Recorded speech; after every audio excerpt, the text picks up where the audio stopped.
Going on, family? How you guys doing? Welcome to Lapeef and Sunday. Let me go ahead and introduce the crew, man. We got Miss Bo, got Miss Shan Monet, Hink, Naomi, Willie, True Table. Keisha's in the house too. Some other people probably pull up. Me, myself, Lapeef. How y'all doing on this Sunday? I can't hear none of y'all. We good. We blessed. Blessed. Okay. I'm doing great. I see Hink alive. I ain't seen that nigga in a month of Sundays. There you are. There you are. Glad Man. to be here. Glad to be here like I was in Sunday service. Yeah, just finished coaching my son's game. Got a pick 6 and 2 touchdowns. We had a good ass day. We have 7 on 7. Yeah, flag. Shout out to him. Yeah, I ran into one of the other panel members' husbands, and she was out there too, but I ain't see her. And he said he recognized my voice and looked over. I was coaching against him. So that's why it's funny. So we had a good ass day. Today's been a super positive. All right, glad it's positive. What's up, Keish? We got that seatbelt on, safety first, huh? I remember back in the day, people used to put their seatbelt on when they was on camera. Listen, I just got out of church and I'm on my way to Austin. So, Okay. you know what I'm saying? I got to pray before I slay. You know what I mean? I'm just You driving around with these gas prices the way they are? Road warrior. right.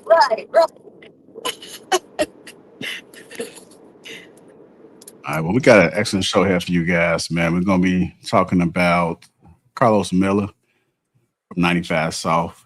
He was doing an interview with Candy from Escape, and he mentioned most men are victims. So we're going to play the context and build up to that statement and have some dialogue about what's being said. And then the second part of the show is going to consist of Megan Thee Stallion and Klay Thompson split. So many conversations and perspectives circulating around the internet. So I'm going to be curious as far as to what you guys think. Sound like a plan? What's going on, Naomi? How you doing, man? Video file. All right, let's go ahead and get this screen up. Can you hear me right? Yes, ma'am. We can hear you just fine. All right, so I'm looking at myself. I'm like a bit delayed. Are you? Yeah, I feel like I'm delayed. Does she send delayed, y'all? You sound good. All right, cool. Yeah. Best thing we can do is we can count, and let's see how your counting is. 1, 2, 3.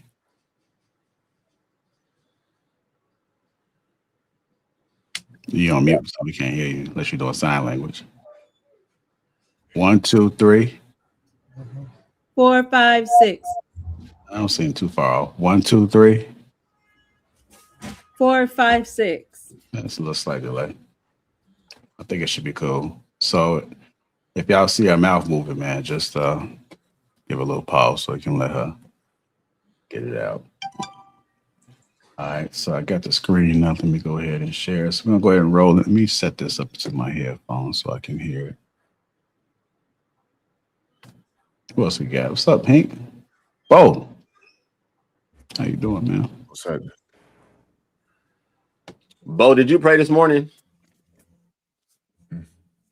I just want to know what kind of spirit we're gonna be dealing with. Did you pray this morning? I mean, I can still pray every morning and y'all can still get it, but Damn, that's some crazy. we shall work. see. She said, I No can pray and doubt. still give it to you. God damn. All right. What's going on, Mont? My house got the fancy setup, man. Y'all be showing out, man. Hey, Mont, stop putting that much all this pressure on me, bro. I want to debut my new shit yet, but you gonna make me debut my shit early. Nope, can't even hear you. And I was like, he got that forest background. He got one of them old white money couches. He got the brick background. He got the old white money lamp in the back. He got the old white money mirror and light bulbs. I see that. She, I like that. I got that therapist, man. He got that. You see who a therapist? He got that. What's the guy? Come on. Who? Dr. Phil? No. Oh shit! Let me check on this coffee. Hold on. This nigga done burnt some coffee. Your whole house finna be smelling crazy. Yeah, bro, get your naked ass off on camera. What the fuck is wrong with you?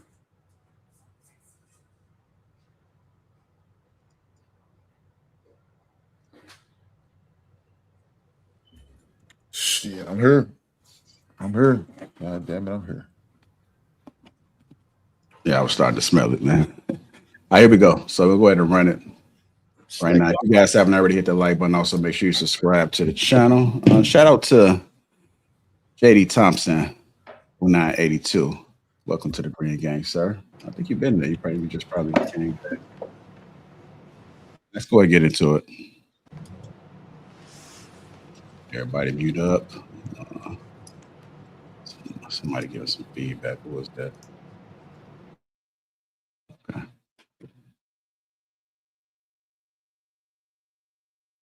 Right. Like, hey, you know me. You know this. All right. So you said before that you don't see yourself as a married person. Why do you feel that way? I ain't seen nobody that's married that was happy enough that made me want to be married.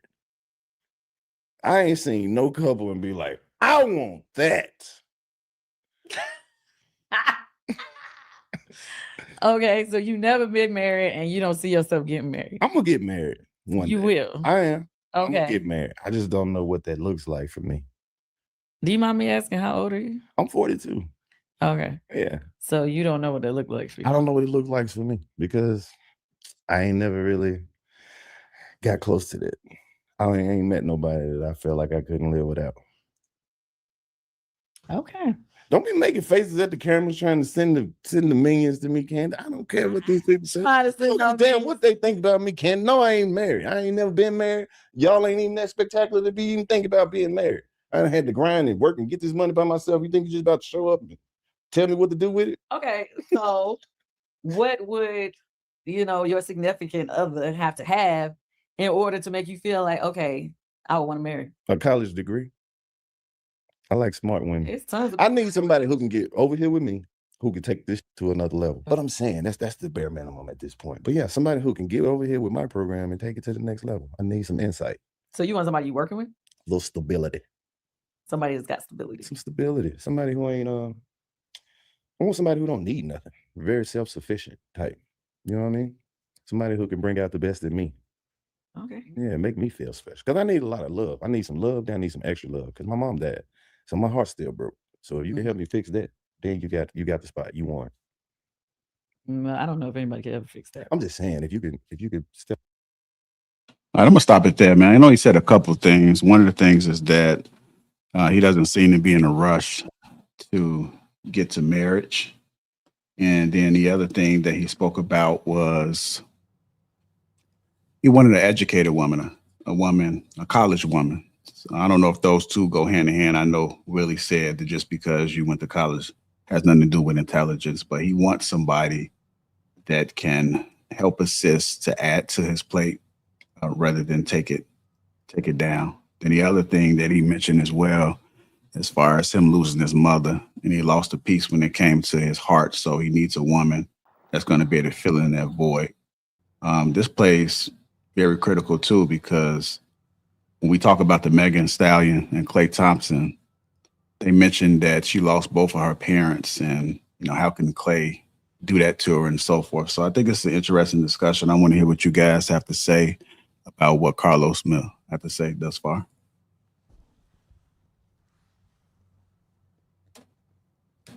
I'll speak at once now. Go ahead, Naomi. I'll go to you since you're over that smile. Nobody likes to be first, but somebody got to kick it off. Oh man, why it's got to be me though? Okay. So to me, what he's saying is that he wants a woman who's not going to be, who knows responsibility when he speaks of self-sufficiency, to where he said it at the beginning. He said all this money that he's stacked and all his hard work, he don't want to get a woman who's just going to foolishly spend it. So that's why he needs someone who's educated, who can help take him to like the next level. Does that make sense to me? And then when he was talking about his mom, I think that's I can't really speak on mother wounds when it comes to men because I'm not a man, so I don't know what that would look like, to be honest. But it is something that I've heard previously. So perhaps the other men can speak on that. And then how to navigate it from a woman and how we can help fill that gap. I often hear that too, that a lot of women don't want a man that has mother wounds. They look at that as being a red flag that has been spoken up. But it was quite interesting that he mentioned that he wanted a college woman. I heard Trigger Mike say that too, that he wants an educated woman. A lot of men do want educated women that's just not just doing what you say, but knowing how to think outside the box because it can play a critical role within a relationship. What are you thinking over there, Mont, about what we've been talking about so far? You're on mute, just so you know. Can you hear me yet? Yes, sir. We can hear you. All right, bet. I'm still actually listening. I'm still listening, trying to gather because I didn't actually see the clip. But I heard what she was just talking about. But I'm still kind of like acclimating myself to what's going on right now. All right. If you could turn your mic up a little bit too, you sound kind of low. Go ahead, Keisha. Yeah, turn it up. I think that while I'm stopped in traffic, I think that basically what he's saying is he's looking for a partner. He wants somebody, like she was saying, I can't see her name, but I think that he's looking for somebody who can contribute to or add to what he already has and then multiply it, not just somebody going who's coming to just take from him. So, yeah, and until he finds that person, he's fine where he is. So obviously, because he said none of y'all are worthy of it, basically. That's one thing he said. So obviously the women that he's running into have not been a valued asset to what he already has or what he already brings. And then as far as his mom, I think that, yeah, the trauma thing, everybody has some sort of trauma or may have some sort of trauma. It's just a person who kind of will help you get through the trauma. I don't see nothing wrong with helping someone get through trauma. Like everybody like, I don't want nobody, I need somebody that's healed. We all are healing every single day. So I don't think that there's someone that's totally healed from their past. So I think that's what he's looking for. That's what he wants. So yeah, that's it. Did anybody else gather that he's looking for a partner? You think people just put too much emphasis on that word?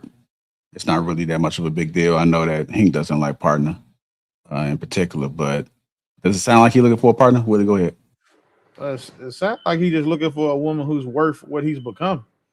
And I don't think that he needs a partner in the sense that women use it as, that we have equal say, but even though men has, the lion's share of the responsibility, I think he means it more so like as a teammate, somebody that knows the role she plays and is willing to fill that role in his life. And it's difficult for him to find women in the circle that he's in now because he's already established that he can feel like, you know what, you're worth me dealing with, you're worth me partnering or teaming up with, even though you weren't with me shooting in the gym. All right, I'm going to play a little bit more and then we'll. I have a question though. What's the word? What's wrong with a partner? Because if you plan on a team, you don't think that they're partners. Like what's the significance between the two? They're not partners; they're teammates. Okay. When women use partners, they use it to say that I want to have as much say as the man. It's a way they summarize being as equal, as powerful, but then they would be partners when it comes to the things that benefit them. They don't want to be partners when it's time to do the heavy shit. They don't want to be partners when it's time to do the. Oh, that wasn't my definition. Well, that's why I wholeheartedly, but I got you. I wholeheartedly believe you. But in general, when women say that, that's what they mean, and that's why the men that those women want, we don't tolerate that word because you'll never in a relationship with the man you want be equal to him, but you will have an equitable position because he's going to create that space for you. All right. Let me see if I can get up there now. Oh, you're up there, all right. Yeah. So I think that was a good explanation as far as what you just said there, Willie. Some people don't look at it that way, but do you think it's important for us to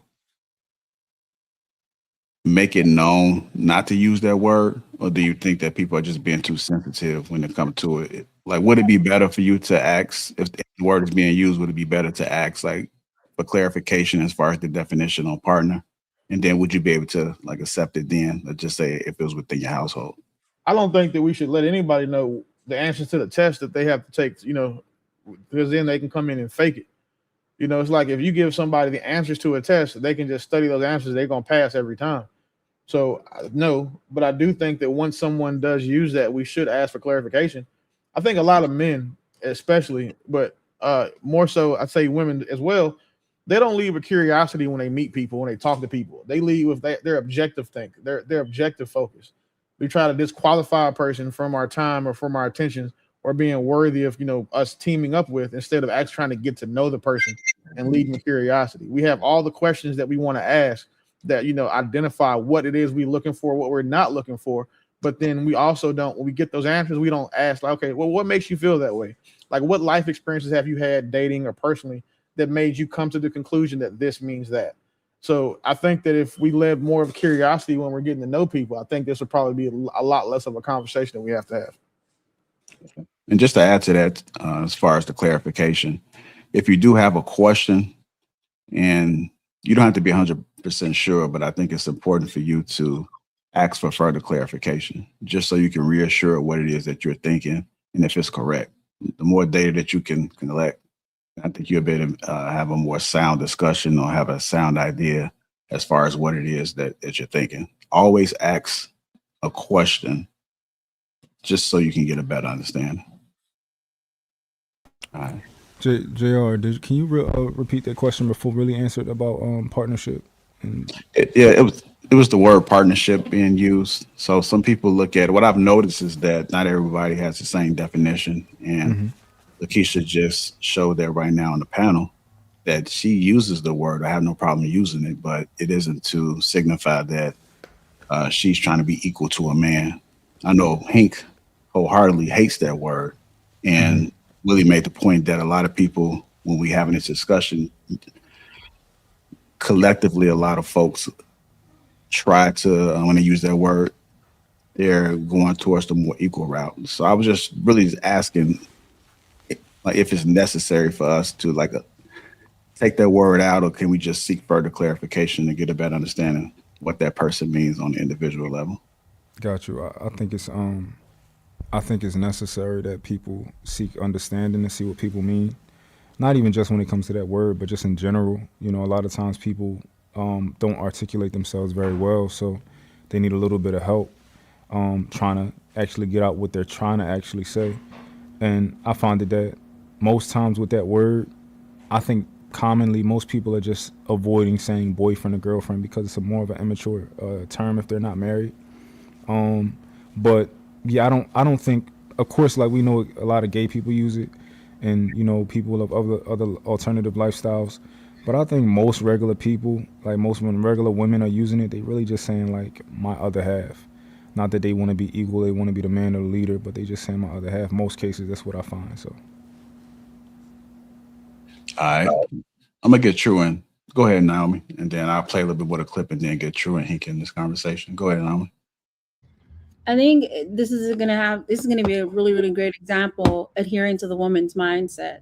So like when we're on social media and I hear women say the word partner, automatically I'm assuming, so this probably might sound bad, but when I'm having a conversation with a woman, depending on the topic, it takes me right to where she desires equality. That's like a feminist term that most women use that way, to where they're like, I have just as much say majority of the time. In order to differentiate like the person and the woman who I'm speaking to, I allow her to continue to speak and listen for key words and what she's saying as she describes, the marriage either she's in or the marriage that she's seeking. And I intentionally do not ask for clarification, because if you allow a woman to speak long enough, or a man, they'll tell you exactly where they stand, who they are, and then values and perceptions. And then watch them and just listen, because depending on the time, people can they become chameleons. And so depending on the places and spaces in which you're listening, like if it's somebody who you're having a conversation with personally, that is where I would probably ask for clarification. But if it's socially, like on social media, I'll observe them in many different lives, And then I'll begin to learn how they're using that word in the correct way. Because, you know, everybody has something to say, and sometimes they say it just to fit in. And especially with discussing marriage and women. Anybody want to respond to now? Before I play? Okay. All right, here we go. Step up and love me in that. Give me a little extra. Give me a little grace. Understand that I'm a man, but I'm a nigga too. I ain't gonna be perfect. Look over some of my flaws. Help me. What flaws would that be? Candy, I just told you my heart, bro. I'm not. What would that be? I'm not a great person all the time, Candy. I'm honest. I'm not great all the time. I'm not gonna be good 7 days a week. And Some you days. have joked about the black men don't cheat movement. It's not a joke, Candy. This is serious business. That's a lie. All right. When you hear that, don't cheat. When you hear that, what are you saying? What do you hear when that is said? What do you hear? The words black men don't cheat. I didn't say black men haven't cheated. I didn't say black men won't cheat. I'm saying black men don't cheat. Black men don't. So it need to be a comma. No, I don't. It need to be black men. Punctuation is important. Yeah, well, y'all need to put a comma in that so people understand what you're trying to say. Why, Candace? Because Candace, why? First of all, my name is not Candace. Candy, why? Why, Candy? Because those are two different statements. Once you, I didn't go to college, and I know once you drop that comma in it or you take that comma out, it makes two different statements. Okay, black men don't cheat means that these particular men, this group of men over here, they never cheat. Black men don't cheat is totally different. Black men don't cheat. We really be victims most of the time, Candy. Most of the time. Victims of what? Candy, sometimes women see you being a good black man, and they want to disrupt that. They see you out here being a good father, treating your girl nice, and just building an empire, and they want to step in. Once they see you doing good, they want to be down with your program. So don't be mad because I'm the one out here promoting good black men and stuff that we need. No. Okay, let's be clear. To me, that's all the more reason where you should know to stay strong when you have, people trying to disrupt you being the good black man you claim to be. At least we trying, Candy. I don't hear you out here telling black women not to cheat. What? I don't never hear you promoting that part. I personally feel like a lot of times that is a reaction to the them being done wrong. Candy, you've been out the streets for a little minute. I'm letting you know. Yeah, I've been out the streets for a little minute. Things have definitely changed. Yes, because women are tired. They're tired of being dogged out, cheated on, and all that. And these women different. Now they drinking the whole bottle of Don Julio. Remember when they was out here and ladies was getting free drinks and they was cute little drinks, Cosmos, little fruits. They drink 2 little blue drinks. Now they out here drinking like your grandfather. They put their hands on you. Can't nobody tell them nothing. They at the red light twerking on the headlight. Every time you look up, she posted up in a Rolls Royce Phantom with the stars in the ceiling. You're not in the NFL. Where you get all this nice shit from, Miss Lady? Now don't nobody qualify because you done talked to 2 football people. 3 rappers was in your DM. Now you don't like nobody no more.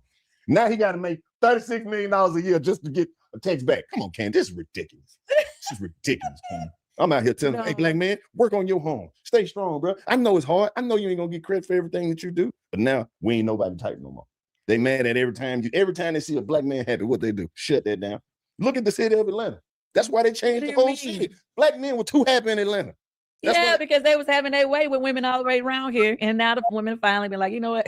That is over. See, we're gonna even the playing field around here. Out the women. It was just black men having too many options. And they hated that. That's why they shut Buckhead down. Remember Buckhead? Buckhead? What was out there doing? Having a ball, pulling up in Ferraris, jumping out of Bentleys, going to the Velvet Room and Visions and getting sessions. What they do? Locked up everybody who was successful. First of all, they still have way too many options. No, they don't. Yeah, they do. It's a lot. I'm gonna stop it there really quickly. So he mentioned that most men are victims. I know he said a lot of other things. I've seen Bo have some expressions on her face. Shan was laughing. Let's get some of these folks that haven't spoken. Welcome to the panel, Mistaken. What are you guys' thoughts? What are you thinking? Shan, he brought you a Mistaken City up. I don't know how it is in Atlanta, but what do you think about most men are victims and what Karlous had to say?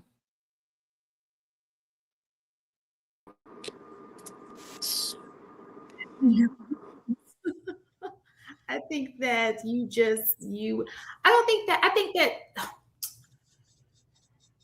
if you're saying that they're seduced, sure, I guess there is seduction that takes place, right? But I think that grown people make decisions And some people are disciplined, some people are not disciplined, right? The disciplined people know how to walk away from temptation. The ones who are not fall into temptation. That does not make you a victim. You could be a victim of your vices, I suppose, but I don't think that the way he's speaking of it, I don't necessarily agree with that, I must say. But I can see, so some of the things that he stated, some of the women who are out here, I see that. If you are a part of that village, which I think he is, you may see a lot of twerking on the cars. You may see, around you. That may be prevalent. I don't see it, but he may be around that. If you go to a club, you may see some people outside the car. If you go, somewhere in Atlanta and it's party time, there will be people dancing, taking the, party outside, I suppose. But if you're just saying in a neighborhood, quiet neighborhood, every day in the grocery store, I know that people like the TikTok. I only see that on TikTok. I never go into Target and see people doing those things, not around me. I've never come across it. So what I'm saying is, it's very rare. But I think that the internet makes it seem like it takes place more often around more people than it actually does. And so that's the part about the females. But I do see what he's saying because I see it on the internet. Obviously, if it's on the internet, somebody's doing it somewhere. So there's people in Atlanta on the internet doing it. And I feel bad that we forget sometimes that he's not in his age group that he's seeing this are going to be like, the girls who are the younger, older women, the women who are 30, 35 and down, that are still outside trying to be seen or trying to, just have their best life. That's what he's seeing because where the celebrities hang out. Like there's not a large, section of older women that are going to be hanging out in the circles he hangs out with because those women tend to not be invited or included, given the fact that, celebrities want the younger, better looking women. So I'm sorry, Willie. For in Atlanta, like as a guy who used to frequent there, Atlanta is not far from what he's describing. If you're the type of you're in clubs or you're hanging out at lounges, this is what you're gonna see. And for him, if he changed his requirements and maybe looked at older women, he might not see that because I'm not gonna say that 45 year old women are any less promiscuous, but they are a lot less ostentatious about how they are. They'll sleep around, but they won't be outside twerking on cars and all the rest of that shit because their knees can't take it. So can I say something? So I don't disagree with that, but I will also say that if you are younger, it depends on the group that you hang around because there are younger, classier areas. It just depends on where you are and what you decide to be around. Atlanta is huge. It's got wealthy people. It's got rich people. It's got middle class. It's got lower middle. You have choices here, right? So it depends on where you choose to go, whether you're young or old. That's going to decide on what you see, the environment that you see. So the people that you see in that environment, that's what I'm trying to say. So, but that would mean that the environment doesn't influence choices because you choose where you go based off of the environment, and what he likes is based off of his preferences. So his preferences don't come before the environment does. Any of these restaurants that are popular in Atlanta, almost every one of them, especially the black-owned ones, it's that celebrities in there, it's girls in there with their ass out, it's girls in there twerking in front of kids because they are trying to be seen. It's not uncommon, and that's where that man goes. And like, again, Atlanta's not big geographically either. Let's like dispel that myth now. It's not a very large city. And Atlanta, the average black household is only worth $6,000 in Atlanta. So all of the black excellence and wealth and affluence you're talking about is only coming from a very small percentage of people. It's not everybody in Atlanta is not doing well. The majority of black people in Atlanta aren't successful or rich or in business. The majority of them are regular people that are living check to check like the rest of the country is. Yeah, so when I say Atlanta, let me just clarify. I mean the metro area. So it's not just the inner city of Atlanta. I was speaking of the metro area of Atlanta, all the counties that make up the metro area of Atlanta. And so with that being said, you have choices because things are not that far away from each other. If you don't want to be in the midst of, it can be a nice place to go to right down the street from a ratchet place. It's just your choice. right? So there are places you can go. Like I saw a reel, and I think he must have been a basketball player because he's tall. I don't know.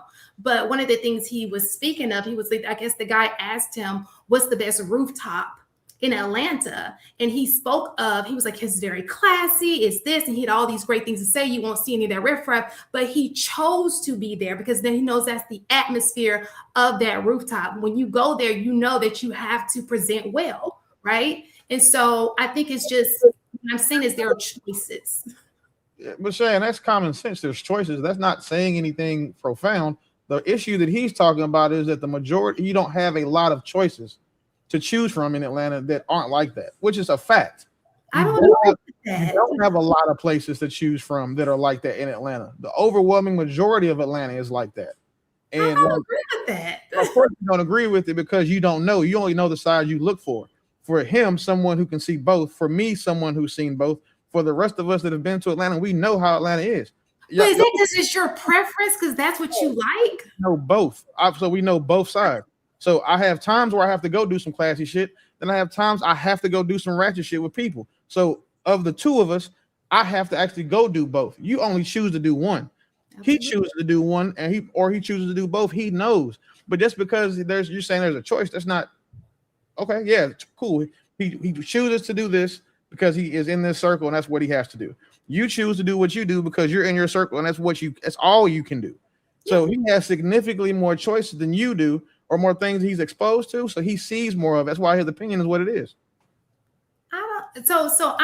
Two things. So I agree with you. There is a lot of that going on, right? But I would disagree that there's not there's not an equal amount of classy things to do. How would you know? A choice about which one you want to do, which you choose, the environment you choose to put yourself into. That's what I'm saying. I'm not saying that you're wrong as far as there's a lot of ratchetness going on. I'm just saying, but there's a choice. You don't have to be around the ratchetness. You can always choose not to be. But how would you make that assumption when you don't know? You don't know. All you know is what you go look for. You'd have to actually go out and look and see to say, well, I think you can. You feel that way. That's a feeling that sounds good. But for those of us who've seen it, we know it's not, because there's significantly easier to go find some bald-headed hoe shit to do in Atlanta than there's to find some classy upscale shit to do in Atlanta. Significantly easier. And the barrier to entry. Talk to me. I'm gonna take you out on the table. I trust me. I have the classy side of Atlanta is in the back of my pocket. We're fine. But the barrier to entry for entertainment in Atlanta is low. And when the barrier to entry or something is low, you get low quality people. So all of those high-end places, they don't even get the attention of most spots. And then two, to keep it a buck with you, a lot of those high-end places have some ratchet shit underneath them that's going on. A lot of these classy upscale lounges in Atlanta are some of the hubs for where all the call girls and escorts work out of too. Sure. So we can't necessarily call that shit classy either. Bo, you want to chime in? True. After that. So,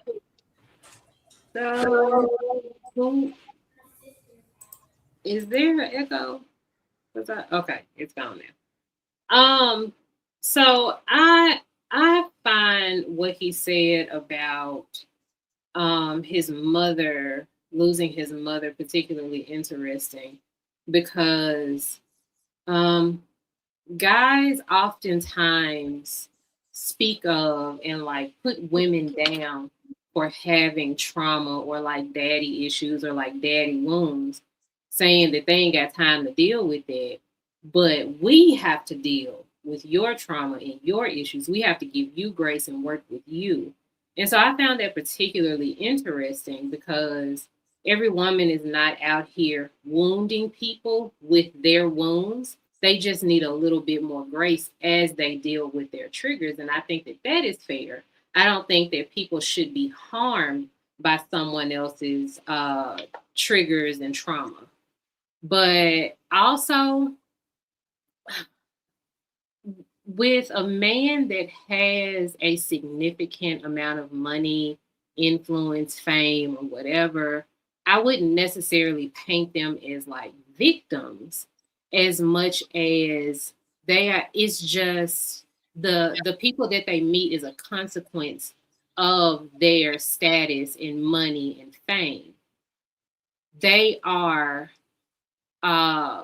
basically prey for the women who see the opportunistic women that seek out men specifically for them to take care of them. So I wouldn't paint him as a victim so much as, listen, this the environment that you in, this is what you get. You have to seek out intentionally other women, like women that are put up and put away. We are normally, minding our business in grocery stores and TJ Maxx and Target. You can catch me in West Elm or something like, I'm out trying to explore and see stuff. I don't go to the clubs. Women of my friends' caliber don't go to clubs with, like, they're professional women. They seek different lifestyles. So when you're in that type of lifestyle, when you're in clubs and in these places, you're gonna get ratchet. So he just has to change his perspective. I wouldn't necessarily paint him as a victim, but I heard a lot more. I'll just let the conversation go because I can't hold that much in my head no more. All right, go ahead, True. I like what Bo said because she kind of set a good foundation of the word victim, and my interpretation of what he was speaking to wasn't so much being a victim as far as being maybe in trouble, being vulnerable. I do believe that when you ascend and you have a lifestyle that is more public, famous, have notoriety, you become a victim of your success. And so what now becomes what usually is something that most common folks don't have to be concerned with. Like when you don't have any fame, you can go to Target, you can go to Walmart, you can do things that would not garner certain attention. But when you become someone who is in a public eye, you do become a victim of the success. Now, if you spent majority of your life being in a sense normal or human, and now because of your ascension, something like introducing yourself to a young lady or trying to get to know somebody becomes that much more difficult. So that's what I took from what he was saying about men being victims. And then he took it a different direction by also speaking to the fact that it's not even necessarily fame based, that men who seem to actually arrive at being responsible, having a woman, having a family, sometimes stand out to most women. And for whatever reason, I don't know why that is true, but that is true. I think most men would be able to speak to that you could be single and women may pay you that much attention. But something about when you get into a relationship and then you start really doing your thizzle, it illuminates. Like they somehow, some way can smell commitment on you, smell responsibility, smell your 401k or your stock portfolio. I don't know what that is. And I think for most women, they'll never see the difference because they're always being pursued. Whether you're single, in a relationship, fat, skinny, depressed, it don't matter. You guys get attention from men all seasons of your life, but every man cannot say that. So I do believe that the male experience is very different, that we do have to experience now learning how to navigate. I heard Miss Shan say, for those who were disciplined compared to undisciplined. And that seems to be a common thought with women, that they think it is a disciplined play, not understanding that most of the time the discipline of repelling women is not perfected by most men, because most men don't got to worry about it. Most men can go through their majority of their day-to-day life, not have to worry about being hit on, not have to worry about being essayed or any of those things. So I would argue that the discipline part, I would put that more on the female of the species, because you guys actually get inundated with attention. And what happens is that when you as a man become successful or you get some level of notoriety, you essentially get your superpower, like y'all superpower that you're born with, if that makes any sense. So it's a very different experience. And I think that sometimes it's unfair and maybe even a little bit insensitive of women to assume that we are just already bred to know how to deal with immense amount of attention from women when we're most of the time just living our life. And then all of a sudden you know, we may think we're awesome, but then we didn't know how awesome we were. And now you're getting attention that you were not prepped or prepared for. And I'll land. I'm interested in hearing like Hink's thoughts on what I'm about to say, because I don't know. I think that he might agree with me actually. The reason why women, like when men get in relationships, we become more attracted to women is because they see what we're doing with our women and want that for themselves. That because we become a known good at that point.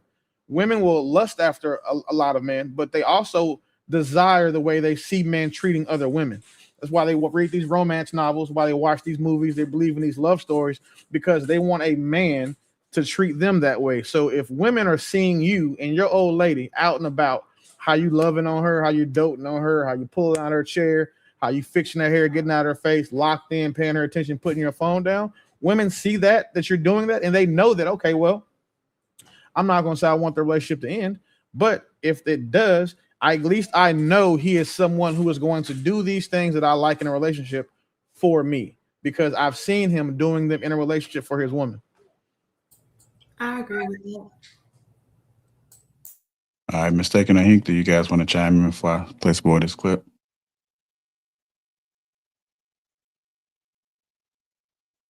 Hink, wake up, nigga. I was gonna let Mistaken go. I mean, unless she don't want to. All right, go ahead. No, I don't want to. I came in on the tail end, so I don't really know what All right, said, so I don't want to comment on something I didn't hear. All right, cool. So far we got like 2+ individuals said men can't be victims. It's a choice. Nobody said you can't be victims. Yeah, that's what they said. So based on what they said, it's sad. It's sad that we heard this, that a man cannot be a victim, because he can in all types of form of fashion, even an essay. A man can be a victim of an essay. I know we just because we big and strong or burly or whatever the case may be, we can be taken advantage of that way. But I think it's further shows of my theory that they don't give a damn about our black ass. They don't give a shit. They don't give a shit about us. It's a choice. We choose to put ourselves in a situation. We choose to feel this way. We choose to go out here and deal with this and deal with that. We choose to. Well, okay, since y'all love this word partner so much, since it's gonna be one and the same, it's a choice when y'all do it too, then, right? Is that fair to say? If I'm off, please let me know. But I don't think I am. Unfortunately, men are victims way too much, because we will tolerate and stay in and put up with some shit that we normally shouldn't be put up with. And so now he's talking about these women who's going out here popping their ass, popping their cat all day, and can't find no good woman. Well, you're not going to. Now, so I think somebody said it may be in the atmosphere he's looking. Okay, it could be. And so maybe he needs to go into a different atmosphere. Maybe he needs to go into a different place and deal with different type of women. Maybe he needs to do that. But it's not saying some of these elder women are not doing that same bullshit too. Because if some of these women are around doing Freaknik, they about my age. They in the 50s. They was popular then. They still undercover freaks now. Ain't nothing changed. They just do a little bit more classy. They don't do as much. I think Willie said they don't do as much because the knees hurt and they can't get up. And that's okay. Go get you some BioFreeze, a little bit of icy hot, rub it on your knees and your back. Keep it going. I landed there. All right, I'm going to go ahead and play some more of this video. A lot of options. And do you know how many women black men in Atlanta have to turn down just because they don't fit in the radius clause? Huh? Ain't nobody about to be driving up to Gwinnett. Ain't nobody going to Douglasville. You a good woman. You could really be somebody's wife, but you are out of the radius clause, Candace. Come on now. Well, what I would say is that a lot of them that are in the city, you know, they had to keep a lot of black men to keep them pockets blowing, to keep them bills up. See, we have become a source of income for these. It is, I would say. Is that fair? I would say a lot of things aren't fair. The way double standards is cool. The way a lot of those men who have money like that treat these women is unfair. What about the ones who treat them right, Candy? Okay. Nobody ever talked about it. We only right. focus on the negative. We got black men out here doing a great job taking care of 3-4 women, making them all feel special. Taking care of 3-4 making women. them all feel special. taking them on individual vacations, and the pictures never collide. Okay, what do you do? What do I do? Mm-hmm. Candy, after my last one, I can't even sit here and act like I got this game figured out. Were you the problem? Not this time. Not this time. I've been the problem in the past. Okay. I made a series of miscalculated decisions, which led to a snowball effect. and I take full responsibility for all the failures in all the relationships that I had participated in. Okay. But I can't sit here and tell you what's wrong with somebody else's daughter. I can't do that. She got her own problems, Candy. Got it. Okay. This is becoming real therapeutic, Candy. I don't know if you know, but you're helping me work through some things. See, I don't even really want to go that hard with you right now because I definitely disagree with you on a lot of what you're saying. Why, Candy? Why? Because I do feel like even if, let's say, for instance, the woman or the women out here are trying to do right in the relationship. They're not trying. That's what I'm saying. No, you don't they see do. Every time you say that all these men put their head down, they know. No, the women are trying. And then they run into one of y'all that think that you can have 3 different women and keep them all going at the same time and think that it's okay just because you're giving a little something here, a little bit, something there. Say one thing. That doesn't. These are the men that y'all are choosing. Not you, but these women. They choose these men. They know exactly who these men are and what they do. And that never stopped. I don't know why they think they can change these men. You got with him because he was that dude. You got with him because all the other women like him. You got with him and you knew that he didn't want a relationship and you thought you was going to show up and make some chicken Alfredo and change this man's mind.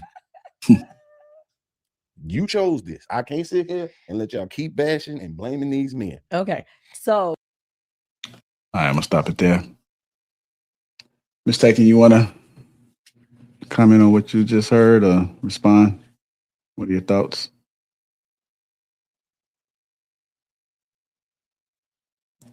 Oh. Hold on. There you go. Am I lagging? You good. I think it caught up. Okay. I kind of support what Shan was saying in terms of choices and options that you have available. Like he specifically stated, I'm not going up to Gwinnett or Douglasville to meet these women that are available because they're out of the radius. So if you are in a radius where there's majority of the type of women that you don't want to deal with, but not willing to go outside of the radius to get the women that you say you want, I don't see that being a victim. That's definitely a choice selection. So that's all I have to say about that in terms of hearing what they were saying. If even as women are saying that there aren't any good men, there's not a lot of men available, things like that. If your goal is to get married, if your goal is to have a decent relationship, sometimes you're going to have to go out of your comfort zone to meet these people. If you're trying to stay where you're at with the hopes of thinking that you're going to meet a man that you want in the same environment is unrealistic. And then you can't blame all of the men and saying that all of the men are bad when you're just in this radius of where you're meeting men. And that's the same thing for him. Neither one of them can claim victimhood, or what actually that's probably the biggest hood, victimhood on both sides when you can't meet the people that you want, but you're also not willing to take the risk outside of where you're at.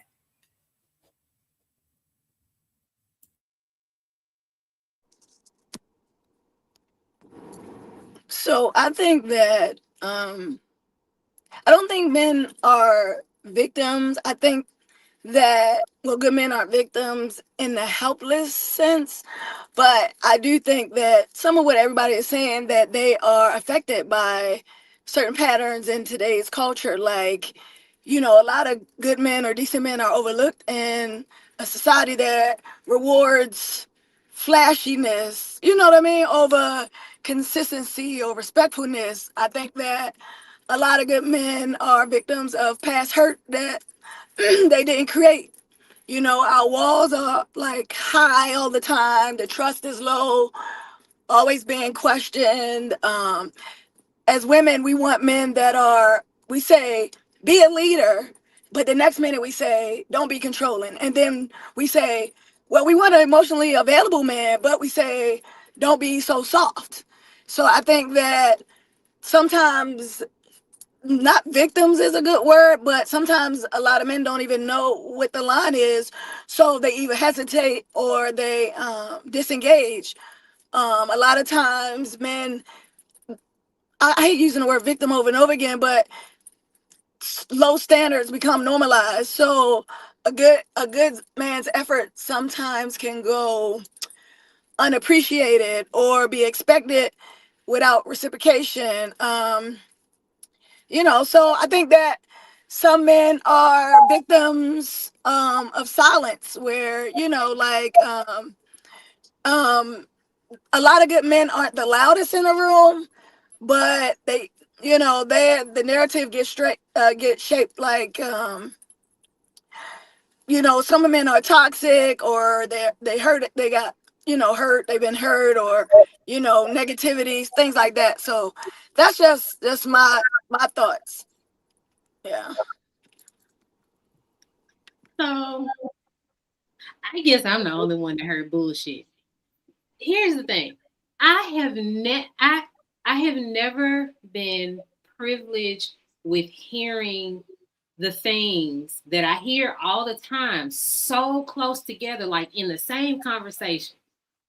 Because what he did was, I'm a victim because all of these wretched people, and they do this and women do that, and men just, we just get caught up in the, okay, great. So when Candy brought up women being treated any old type of way by men, especially men with money, well, they chose wrong. Bitch, okay. Because y'all don't hear. So you not wanting to go out of this radius to get the good women, instead you pick out of the garbage can that you keep putting yourself in. That's not choosing wrong. Like, you're consciously saying, I know no good women are here, but I'm going to choose one of these, and hopefully I can humble one of them, and I got enough money so that she'll get on my program and not bullshit me. But it always ends up in something. And also, he's just a shitty man in the first place, because I've heard some of the things that he said in the past. But I digress. You want all of those women to become the woman that you want because you're too lazy to go get the actual women that you do want. But somehow, some way, women are choosing wrong. Men are also choosing wrong. You are a victim of your own choices. Like, I can't stand how men do this white woman thing. Some men have become new white women. You can't make soup out of shit and then complain when it's nasty when you eat it. Like, why would you put shitty ingredients together and be like, oh my God, I can't believe it's nasty. Who put the shit in it? You, my nigga.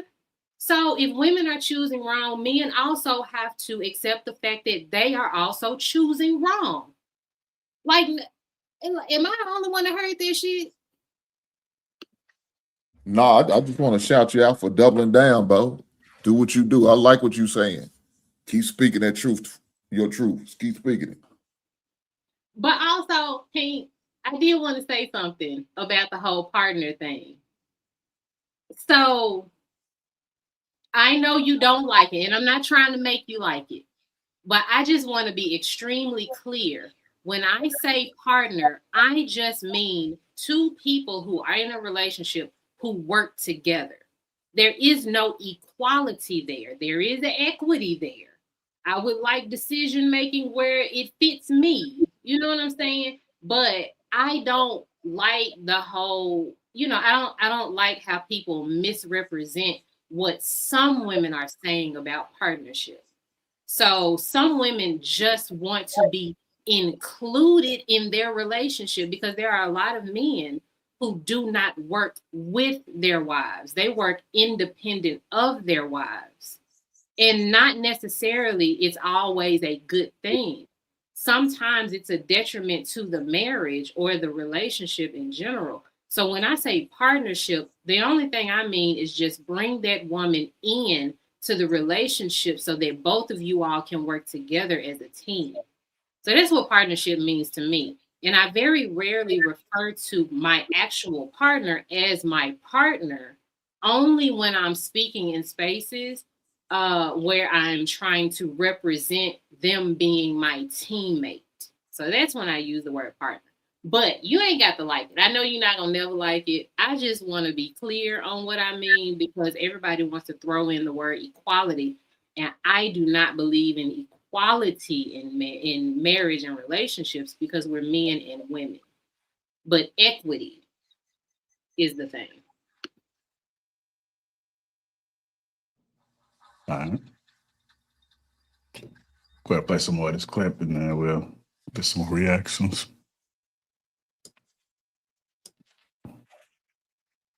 Well, back to you. What type of man are you going forward? Going forward, yeah, I'm gonna be a better man. I'm gonna be a little bit more understanding, and I'm gonna put myself in better situations. I'm gonna tell them off the top. I'm gonna make the expectations real low. Okay, how are we making the expectations low? I'm gonna let them. I'm like, hey, I'm up. What? Off the rip. That would be a lie, though, right? That's what I'm saying. I want the expectations to be low. So help me when I do something, so is it, they're gonna be like, look at you. So you want to be selfish? No. Okay. It's not about being selfish. I'm just gonna under-promise and over-deliver. It's my strategy going forward. Okay, strategy. Like, yeah, you gotta have a game plan. It's hard to be the man with. Wait, say that line again. One time. You gotta under-promise and over-deliver. Yeah. Okay. Yeah. That's what I'm gonna do. But I've been in a few good relationships, but the ones that really stood out was the bad ones, because that's when I learned the most. Because it's like you get to an age where you realize it's not anything you can do. You can't love somebody into loving you. Well, what is bad to you right now? What is bad? What is a bad relationship to you? One-sided. If you're the person that's doing all the relationship by yourself, it's not gonna work. If you're the one always got to buy everything, or be the one always got to fix something, or be the one that's always fighting for the relationship by yourself, you're never gonna be happy like that. Makes sense. But you do have to be with somebody that will let you have selfish moments. Sometimes it ain't just about us. Sometimes it's gonna be me. Sometimes it's gonna be you. Sometimes it's gonna be us. But we have to allow each other to have those moments. Yeah. Okay. And don't just be over there making little faces and. Because I'm taking in what you're saying. You should be helping me. You out here happy. You should be giving me some advice, Candy. This is not about me. This is about you. Exactly. For me to interview you, not for you to interview me. Candy, I'm not on 85 This is an exchange of game. Speak on it. This is an exchange of game. Okay. This is what I need to know. You said women create supermen in their minds and men just see what's in front of them. Yeah. Walk through that. What's that mean? I think we all got a level of delusion when it comes to other people. We be expecting so much, not knowing that we all just humans with flaws and heartbreaks and hang-ups and insecurities. And you can't just expect somebody to show up in your life and fix all the broken pieces. Somebody gonna have to accept that, hey, sometimes great. Sometimes I can't stand this, but it's the in-between that makes you stay. Okay. And then you said you are not the type to be close homeboys with women. What does that mean? And why is that a boundary? Well, you know how it is on the nightlife scene here. I'm sure some of the fellas can relate. You go out with a nice lady and, you do the date thing and you want to show her different parts of the city that she might not go to. And then you start bringing her places and she's like, oh, that's my homeboy Charles. Red flag. Because first of all, why you know him? Why you know all the security guards in the city? Now, if you popular, don't know about it. I mean, I always know a lot of people, obviously. Well, just say you know him. But when you start saying my homeboy, he like a brother to me, you about to get left at the spot. You finna have to get an Uber because you too friendly. Not have to get an Uber. Yeah, because in Atlanta, to tell you, if I bring you around and it's certain that I already know what you done been on. What? Absolutely. What does that mean? Man, come on, man. Come on. You know exactly what that means. And it's disrespectful too. You think you're doing something and you showing this lady a nice time and you take her to the little Hawks game or something and y'all got some decent little seats. You like, hey, this all right. And she was like, yeah, but last time we sat over there, but these cool. This cool. I like it over here. I ain't never been in this part. I usually be up there, but I like this. This is cute. When she started calling your little cute, get out of there, my boy. Oh no. I'm going to stop it there, man. Anything stood out for y'all? That last bit of he's telling the truth. And I don't know why Candy 50 years old, divorced, and talking like she's 25, single and still in her prime is weird to me. But everything he said is right. You take a girl out and she goes somewhere. Wait, Willie, you said she talking like she in her prime. How's she doing that? Well, not she's talking as if she still commands the same type of men that she could when she was in her prime. Her talking points alone don't reflect where she is in life, and she not nowhere. If this was Nia Long, okay, cool. Nia Long is still there ish, right? She had a Playboy spread, look great, right? Whatever. But this conversation having one, Karlous is he's a comedian. So trying to take everything he says serious is almost disingenuous because he's saying things in a manner that's funny because he's a comedian. But the stuff he's saying isn't wrong. You take a girl somewhere and she knows 4 or 5 security cards, that's a dub. If you take a girl somewhere and she's like, oh yeah, I've been here, that's a dub. Y'all have heard me say this same shit. You look at a girl's Instagram and she got 18 out of the country trips, but she's a school teacher, vagina is probably financing that. Like, there's a lot of this stuff that you just know that when you see these women to tell you, like, this is probably going to be a dub. If a girl gets into a certain car that most people never even see, but she knows how to open the door, sync her phone to the Bluetooth, but she drives a 2020 Nissan Altima, you know what type of time she's been on. Like, girls knowing how to get out of Ferraris, Corvettes, Bentleys, Rolls Royces, you know what those girls are doing. So when he take her to the game, they sit, lower section, but not courtside, she's automatically comparing him to the last nigga she was with. That's what he's talking about when he says women create superheroes in their mind. Women's vaginas get stuck on the highest setting based on the richest man with the most resources they've had fucked them before. You think it's some truth to what Willie said, mistaken? You got kind of stoic face. I can't read you. I don't know if that's planned or intentional or. No, I just believe that people feel the way that they want to feel, believe what they want to believe. And if that's the way, I'm not a man. I'm not specifically him, but I do know I take trips all the time. And I'm a teacher. so there is some kind of like, oh, really? So you got to be on some type of time. If you're a teacher, you're traveling all over the world. One thing that teacher knows how to do is find opportunities, bargains. They're going to make some stuff happen.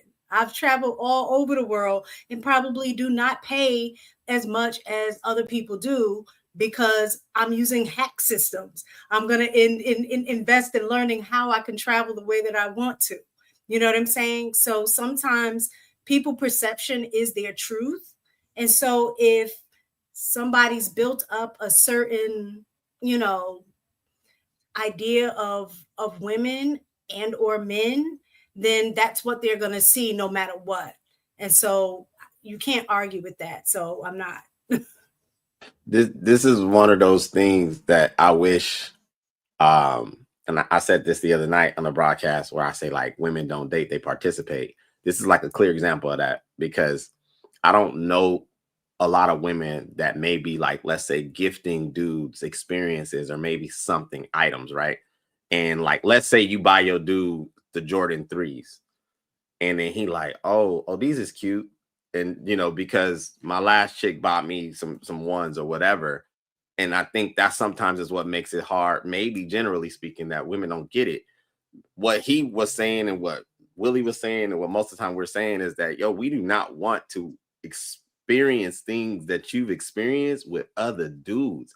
It's hard to find where we're now going to solidify our position in your life. Your exposure is great. That's fine. I know what you're saying, Ms. Taking. You've traveled all over the world. You are in a different state in your life as far as being a married woman. So your experiences are, I would say, self experiences, maybe family experiences, maybe, I'm assuming. But when you're a single woman doing these things and then you're still on the market, it's a completely different experience. And no man wants to play second or third or 12th to your life's experiences. And I don't know that'll ever be something that women in general grasp until they start doing things for men that they are maybe proud of. And he's just like, yeah, I done been there, done that, or and vocal about it. And that's why I say they don't typically date. It's two completely different experiences. True. I can agree. It's not until women start doing things for themselves at the level they expect men to do things for. When I said that if a teacher is going on all these trips, this is what I mean. Because I'm gonna talk to you like you're in the 5th grade now. Teachers make $100,000, who just for a number. And if I see a teacher, I know what she makes a year. I'll give her that $100,000. If she's been on 7 Oconus trips this year, Bali, the Maldives, Turks, Aruba, the French Riviera, she went to Cannes. Each one of those trips, even if you're using Groupon and some other shit, airplane travel, it's gonna cost you $5,000. So the girl been on 8 trips. That's $40,000 of her $60,000 or $100,000 salary. So she's living off of 60. So a lot of the times the hack system they use is between their legs. These motherfuckers are not going through getting travel agent certificates so they get cheaper flights. And that's what I'm talking about. I'm talking about those women who are the majority. Every time I say something like that, there is a woman or a group of women who try to say, well, that doesn't apply to me. Like, because it's like the hit dog hollering, trying to make sure that he's not a hit. That's not what I'm talking about. That's not what Karlous was talking about.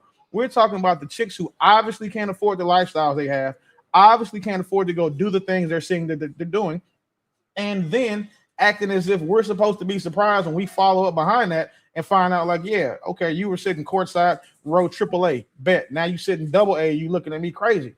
Like, that's something that men have to do because, again, y'all's vaginas get stuck on the highest setting based on what your previous experience was or what you think that you deserve based on what you've had access to. And it's almost as if women in mass intentionally disregard the fact that they know why men are doing these things. If a nigga takes a girl on a date and has her courtside, he knows she should understand it's dick come with that. He's not doing that shit because he thinks she's great or he's appreciative, she's a teacher, or because she's cute. It's because he wants to fuck. Nobody is spending $5,000 on 2 courtside tickets to go with a girl they just want to get to know. No, even if the money is not doing that. So it's just when we say these things, people try to go to like the most obvious reasons where it wouldn't be applicable and then try to make a stance there. That's not what we're talking about. Like, these chicks the chicks he's talking about are more common than the ones y'all are trying to defend. Well, that's where I guess I disagree. I think the chicks that he's talking about, you're absolutely right, because he admitted the type of chicks that he's hanging out with. So, like I said, in terms of proximity, what he said was, ain't nobody going all the way out to Gwinnett. We ain't nobody going all the way out to Douglasville to meet these women, right? So how can you have a fair comparison of the type of women when you're selectively choosing to be with those specific women that you're talking about? So in that regard, the way that you think about women and your experiences are absolutely going to lean on that side, right? So for me, and not just me, just even in terms of groups of people who, before even I got married, they were traveling. They had, because of the environment they were in terms of exposure. So everybody responds to the environment that you're in. I had friends, and this isn't just me. I grew up like most, I would assume, Black people. If I'm wrong, I'm wrong, in the hood. But our experiences in the schools that I went to, things like that, put me in proximity to other people who were going to boarding schools, who were going to this kind of school because of the area that we lived in. We had an opportunity, right?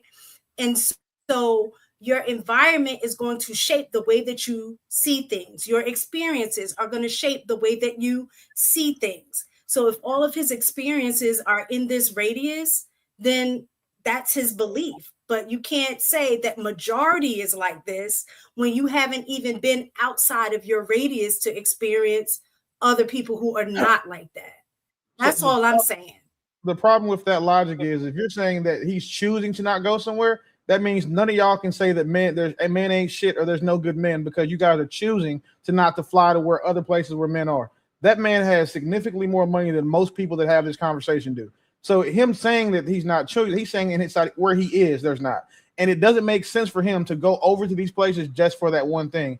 The same reason it wouldn't make sense for you to go to a different state because you heard there are good men there, or because you know there are good men in a different city. That's unrealistic, because if your logic was sound, then anytime a woman says that niggas ain't shit or there's no good men. What she's really saying is there are no good men, and I'm choosing not to go where the good men are.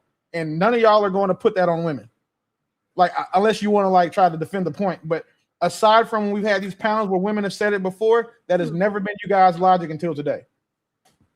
I absolutely not. I have always said, and even I wouldn't even say limited to going outside of Gwinnett. If your goal is to be married as a woman, if his goal is to find a type of woman that he wants that he can marry, and in the area that you're in, you don't see those, if that is your priority, you make adjustments. I know people who literally left their states to go to other states to meet a potential partner because they said that just where they're at, there just aren't any options. I know people who have left the country. Y'all talk about passport bros all the time, right? So people are willing to go if that is their priority.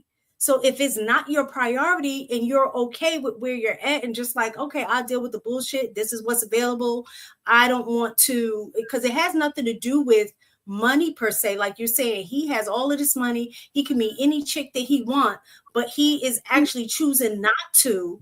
To me, that is a decision. That is not limited access or options. It's a choice, period.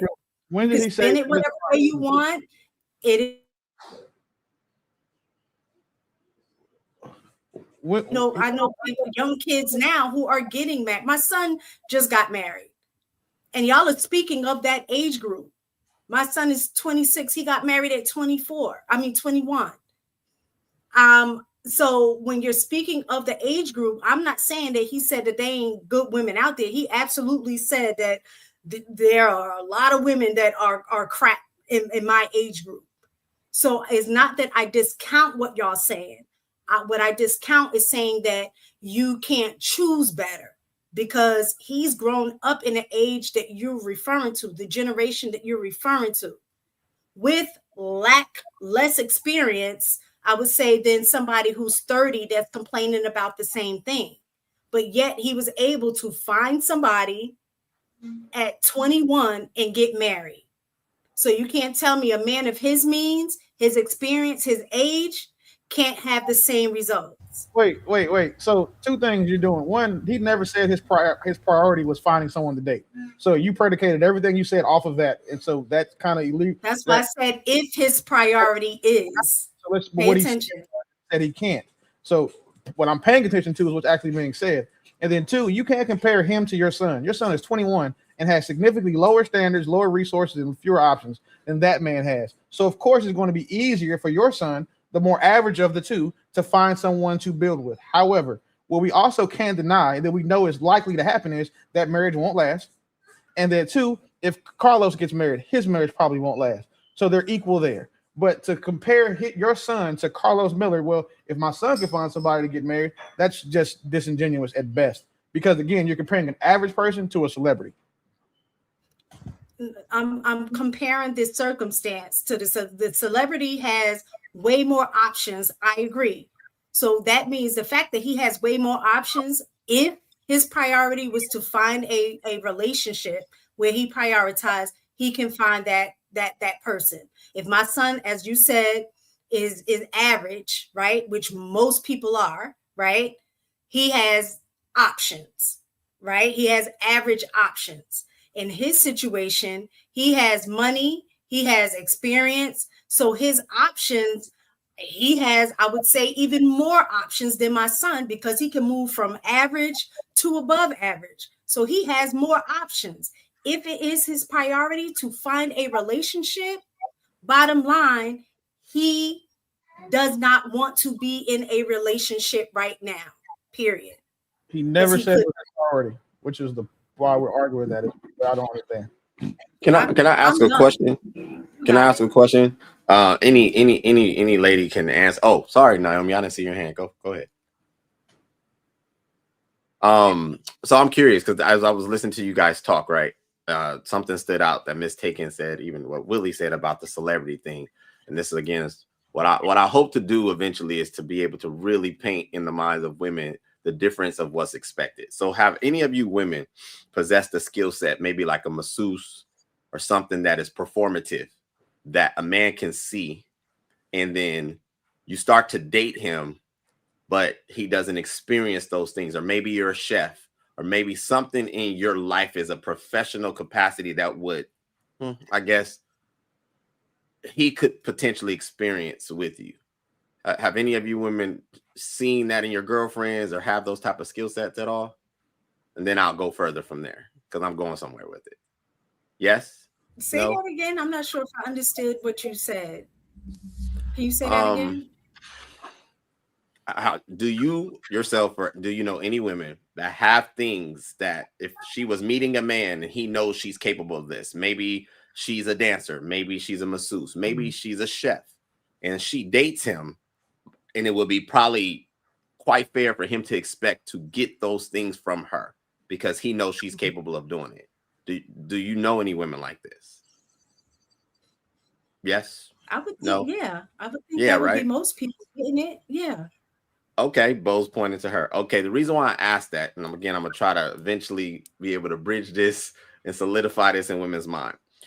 The disadvantage of a man that is public, especially one with money, it's very difficult for him to date a woman on a normal level because she can prove that he's capable of more. So his experience with her is not going to be the county fair or the taco truck or those things in mass, because she knows he's capable of more.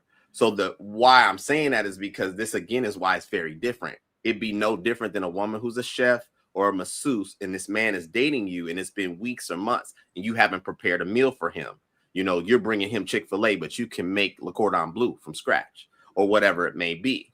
That is the difference of how, when you're a man and you're actually proven to have opportunities or possibilities to create experiences with her, that's the expectation. So the dynamic is already slated. And I think that that's where a lot of times women don't take that into account. If a man has means and a man has money, let's say he chooses to pick you up in a 76 Chevy, but he can pull up in a Benz truck. Most women are not taking that as like, oh, this is cool. No, because it's like, well, why are we doing less when we can do more? And I think that that's a lot of times why when you hear, I guess, us normal people talking about it, but even those who are accomplished is trying to paint the reality of what it is to be on this side. You guys don't typically have that unless maybe you have a talent, a skill set, or something that a man could be like, oh shit, I'm gonna get home cooked meals. I may get my shoulders rubbed once a week because she can actually do this. I can prove it. Does that make sense at all? And that's where sometimes I think it falls apart for me because it's a very different experience. I see what you're saying, but I think that that goes into the woman that you're choosing, right? Because a lot of women have not experienced those things, right? But if you're going after a woman who constantly is dating an NBA player, constantly dating an NFL player, constantly dating these type of people, of course you're competing against those people she's used to dating. But if you're dating a woman who's not into that, because there are people who are not into athletes, some people like going to the fair. I prefer to go somewhere, I think that's just the people that you're choosing. I really do. But I get what you're saying. I don't disagree with what you're saying. I see that there's an inflated amount of women who are on that these days. I don't know why, they just are. I guess it's the popular thing because of social media or whatever. So I'm not saying that you're wrong. I see it too, more than I would like to. But I don't want to take away from the women. I think there are a lot of women who are not like that, who appreciate the small things, right? Who are not flashy. I call it the flashy people. They're not flashy. They prefer a more reserved, like type of chill, less. But that's why I think this conversation. I think that is only under the strong assumption that she doesn't know what he's capable of. See, the disadvantage of a public figure is that this is what I'm saying. It'd be like, let's say she met him at a mixer, a corporate mixer. She finds out he's a VP. She may be a receptionist, whatever. I'm just drawing a narrative, right? I don't know a lot of women that is aware that this man is capable of more because she can prove it. Girls have told me, some of my homegirls, they will LinkedIn you, They will look at your social media and they will do a whole background check on where this man lies in just his lifestyle. So if she's aware that he can actually do more, it's not that she's saying fly me out the first date, but if you try to walk it slow, you know, do a county fair, do something like that, I don't know. I've just seen it be that women feel almost offended. This is what I've observed. I like to use let's take a person who is just that guy. Let's just say Chris Brown. This is what the girls like, right? You're telling me a woman would not like for Chris Brown to walk her through the freaking park? I don't believe it. And not spend a dime, just spend time with her throughout the day, not spend a dime, just enjoying Chris Brown. I don't think that that's a thing. I don't think he has to spend money like that because she's into him. She knows what he can do, yeah, but she's into him. Does that make sense? Yeah, it does. Am I missing something? Is that what you are? You are, only because I'll say you're partially right. That experience at that moment is temporary. I would say if she can't take pictures, so there's no proof of this. It's just her word, right? And walking through the park with Chris Brown, yeah, that may be cool for a moment, but it's not gonna stay there because she's with someone who can expand past this casual thing. So you're telling me, so what I'm saying to you is you're saying, I think that there's women, I'm just showing you two sides, right? For me, it will be the time spent, because to me, time is valuable. Somebody of such who is willing to take time out, and even if it's a long day, we're doing nothing but talking, because talk sometimes are the best, you know. But we're talking, and it's just consistently like I personally don't, but I don't like going out either. But I don't see a problem with that. That's just for me, though. I know that it's not everybody, and like I said, I agree with you because I see it too. People want this experience, like, oh, you gonna wind it down me, blah, blah, blah, blah. I call that. So I understand what you're saying, but I'm just saying, just like Mistaken said, there are women. Maybe you have to step outside that box and go to another box and see those types of women. But there are women who you don't have to do all of those things for. But I agree that there is a lot, especially these days. That want that experience. They're like, oh, he blew me out. If people were more willing to step outside of boxes, there wouldn't be so many single unmarried women. Like, this stepping outside of their box thing isn't a guy issue. This is a primarily female issue that don't want to step outside their box. That's why, you know, there are more black men without children than there are women without children. That's why a lot of these women are sharing children between the same types of men, if not the same man. So expecting a man to step outside of his box when his box is literally be attractive, be cute, not be a hoe, don't sell pussy, and don't embarrass me. Like, we have a very broad box compared to what y'all have. Like, and the problem with, like, for him is that it's not that he has too many options to vet through, because vetting people still takes time. Y'all don't have as many options as men to vet for, because unless you're just looking for dick. And I don't take that you, Shan, to be one of those types of women. So you don't have as many men who want to marry you as you do that want to sleep with you. He doesn't have as many women who are worth marrying that are worth fucking. That's the difference. And it's easier to find someone to fuck for him because he's a guy and celebrity. Same way it would be you. It's harder for him to find someone worth marrying because, again, I love quoting my dog, but the good women are standing too close to the hoes.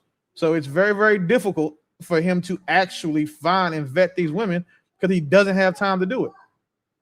Can I sidetrack for 2 seconds? Because I hear Willie saying this all the time, right? And I would agree. If you're dressed like a skank, I mean, people are gonna say, okay, she must be a skank, right? And hoes dressed like you right now.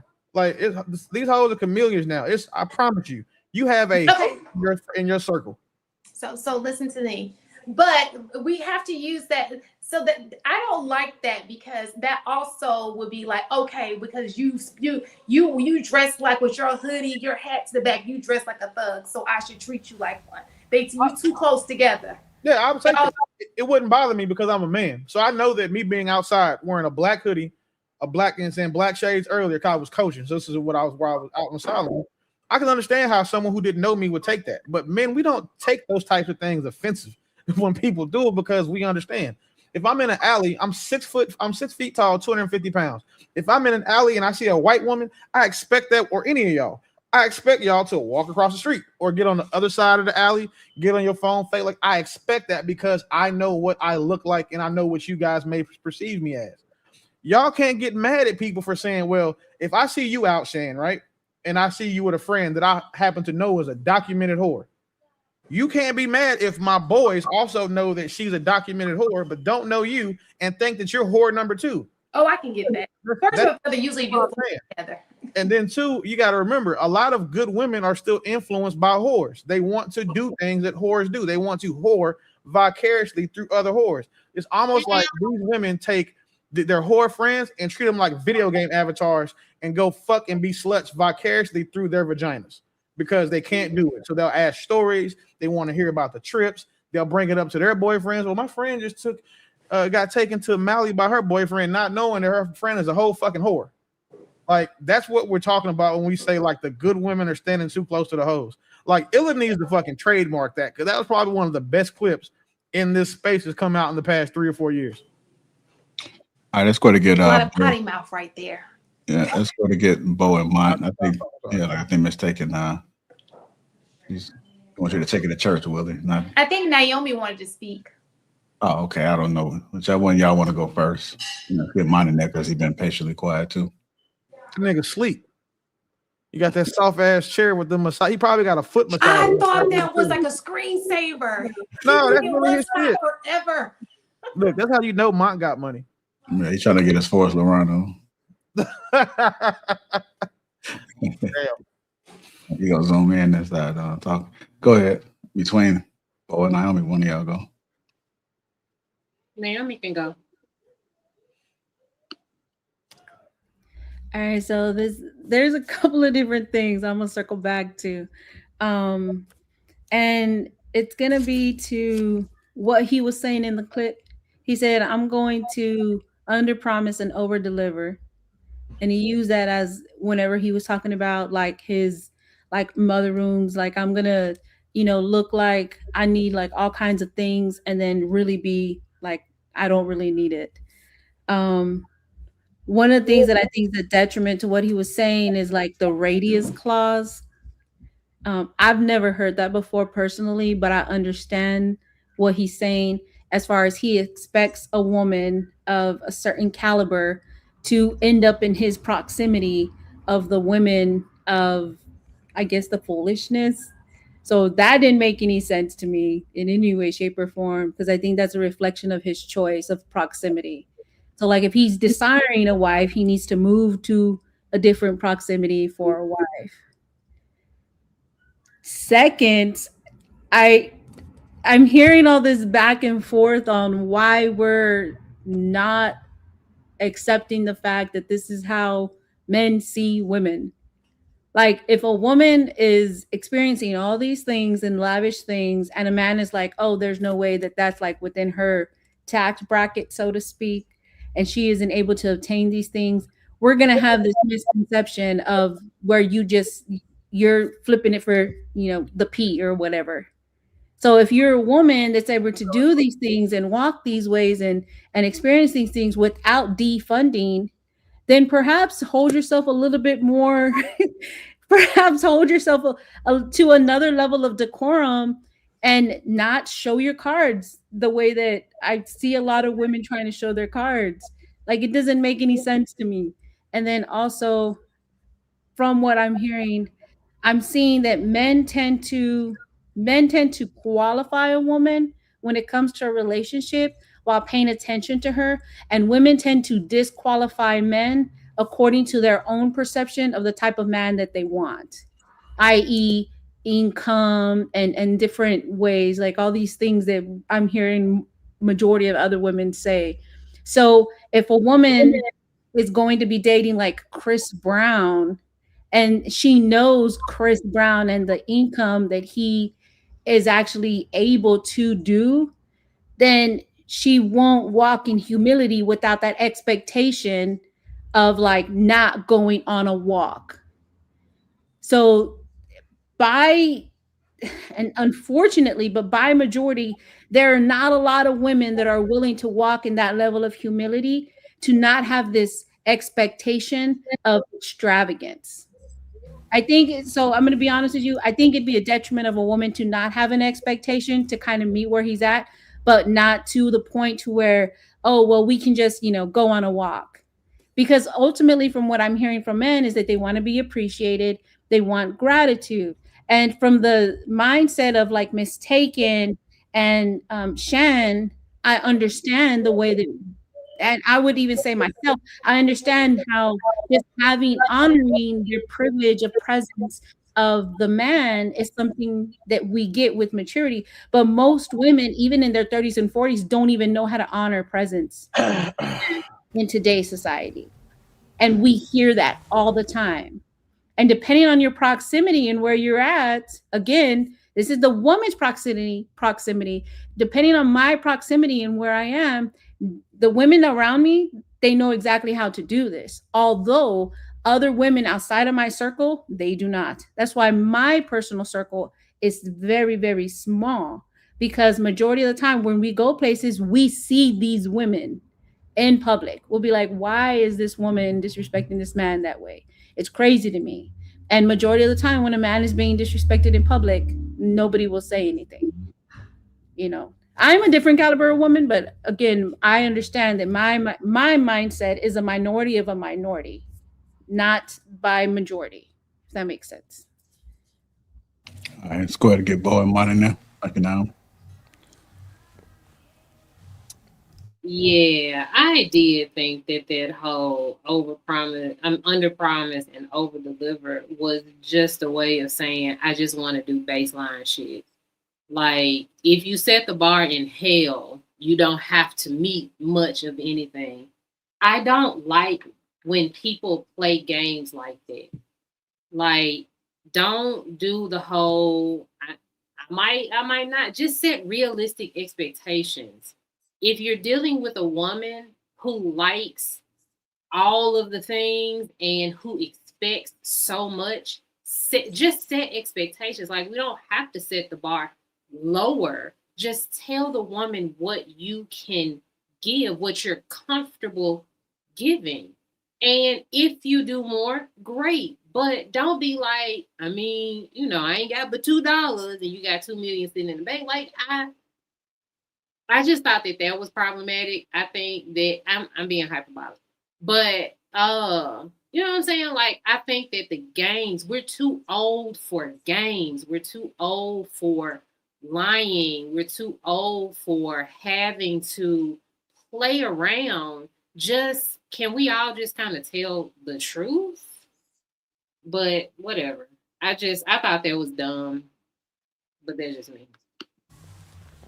I think I don't know. Maybe I'm not even qualified to speak on this because I ain't been on a date in 6 years, 7 years, something like that. What? But yeah, I ain't been with a woman that's not mine. But I would think that y'all dating women who don't like y'all, like who just actually don't like y'all. If they expecting something from you. I know I found that most women if they actually like you, they just want to be in your space. Go on a walk and all that. It don't matter. They just want to be in your space. Of course, they might, if you say, oh, let's go to like somewhere that's somewhere with a stigma, they may have an issue with that. But like, don't take them to McDonald's to sit down and eat dinner. But I just would find it that you dating women who don't like you. If they, got these expectations of you, but maybe I'm wrong. I don't know. But I think it's weird that people thought that saying that I'm going to underpromise and overdeliver was a bad thing, but it also speaks to, people. It's one of the common pieces of advice that you get when you're a business owner, is that as a business owner, you want to underpromise and overdeliver because that's how you create repeat customers. So like, seeing how the women took it that way is kind of sad to me. Because what that man is saying is that he's just not going to do what a lot of guys do, is to talk you to death. So he's just going to say, hey, I know I can do more, but I'm not going to tell a woman that this is my maximum capacity, because then she's going to expect me to perform at my maximum capacity 24/7, 365. And when I don't, she's going to feel slighted or that there's something wrong. And I'm going to be punished or admonished for that. That's all he's saying. So again, if you guys are ever in business, your number one goal should be to under promise and over deliver. Like that Willie, you making a great argument for that. But I think in context it's different because he said, yo, I ain't shit. I like it there. I like for you to think that I'm not shit because I like to I want to over deliver. Which I think he was joking to a degree. Of course. Like, I think he's a comedian. I thought it was funny. But in reality, some guys do that, because they just kind of don't want to do much. But so that's what I want you to. That's the point. He's telling her he's cool with you thinking I'm not shit. I present myself to you as not being shit. So then that way when I get with you, you're like, oh, well, I mean, okay, well, he is actually shit. Like he's not nowhere near as bad as that. Is great. That is a great position to have in a relationship. Because now, if the woman liked you when you were at your lowest form or your base form, she's going to be rewarded for one, choosing you. Then two, she gets to see what you like when you're working at your, level 1, 2, 3, all the way to 10. Like that's a great idea for especially men in his position. Hey, shit, if you were single, I'll tell you do the same thing. Like you can't come in there like you know what I'm saying. You don't drive car A on the first date. You drive maybe car D. Car D's still nice, but you're not showing up to a first date. You're not showing to a first date driving something crazy when it's a first date. So I think a situation like this, I think he's there's a couple things in there. I think he's talking about most of these women don't deserve the top of the top anyway. Most of them. I'm sorry, heifers. If you feel hit, then stay hit. I don't give a shit. Most of you heifers don't deserve that shit. Most of you don't. So why should I present it to you? And another thing, I'm not leading with my money. Why should I do that? Because now you're looking at me like a fucking trick. I know I like to hang out and get at lemon wings at Magic City, but doesn't mean I'm a goddamn trick. That's not what that means. And the thing he was talking about with a woman talking about everywhere, I think he's talking about all these women with a bunch of guy friends. And she knows every goddamn body. Everywhere they go, everybody's her goddamn friend.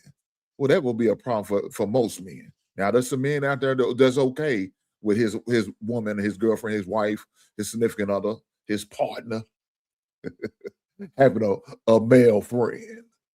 I wouldn't be okay with shit like that. Ain't no way you're going to be able to influence my wife or my woman. Nope. No other male going to be able to influence. Your daddy barely going to have a say-so.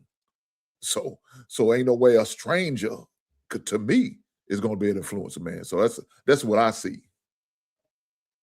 I was going to say, I think that the male version, I guess that's the male version, what he's saying, like, keep the expectations low or whatever, as the female version of advice that I know that I've heard from, older women who were married, and when you're about to get married, don't start something that you can't maintain. Right. So I think that that's kind of the same advice. The issue, though, that I have from this perspective is that if it's like damned if you do, damned if you don't. You're telling a woman, well, if she starts low, this guy said, I'm going to start at the bottom of hell. Right. That's where his standard is going to be. And then a woman like him, then it's like, what's her problem? She see he ain't got ish, and she still gave him the time of day, right? So it's kind of like, see, she's choosing poorly. She's choosing bad because she has low standards. If she's choosing a guy where his standard of what he's showing her is low. So that's why I say, just in general across the board, is that everybody should have a certain baseline standard of anybody that they deal with, period. Don't matter how much money you have. It doesn't matter where you're at financially. If you don't have a baseline standard of what it is that you expect from a partner, even if the person has money and they still treat you like ish, then that person is a no good person that just has money. You're not going to be happy in a relationship because they don't even meet your baseline standard of what you have. So I think a lot of times people are getting in situations based on what they're looking at the other person can give them, but not necessarily what they can give the other person. And in relationships, mostly all of that, it's about what you're doing for the other person. And when you have nothing to offer other than limited things that's superficial, like that stuff wear out quick. I know people who've been in relationships with people with money and they're miserable because they have nothing else to offer. So if you don't have your standard, you're going to end up, you know, in a relationship with somebody with money and be miserable, or be with somebody broke and miserable. But the common denominator in both of those situations is the person that's choosing. So you have to elevate your standard of what that is, period. Appreciate your perspectives. Thank you, Ms. Taken. To the super chats, and we'll go ahead and get into this. Klay Thompson, Megan Thee Stallion. I did that one already. The Sophisticated Jerk, $10 says most people are victims in their stubbornness and bad decision making.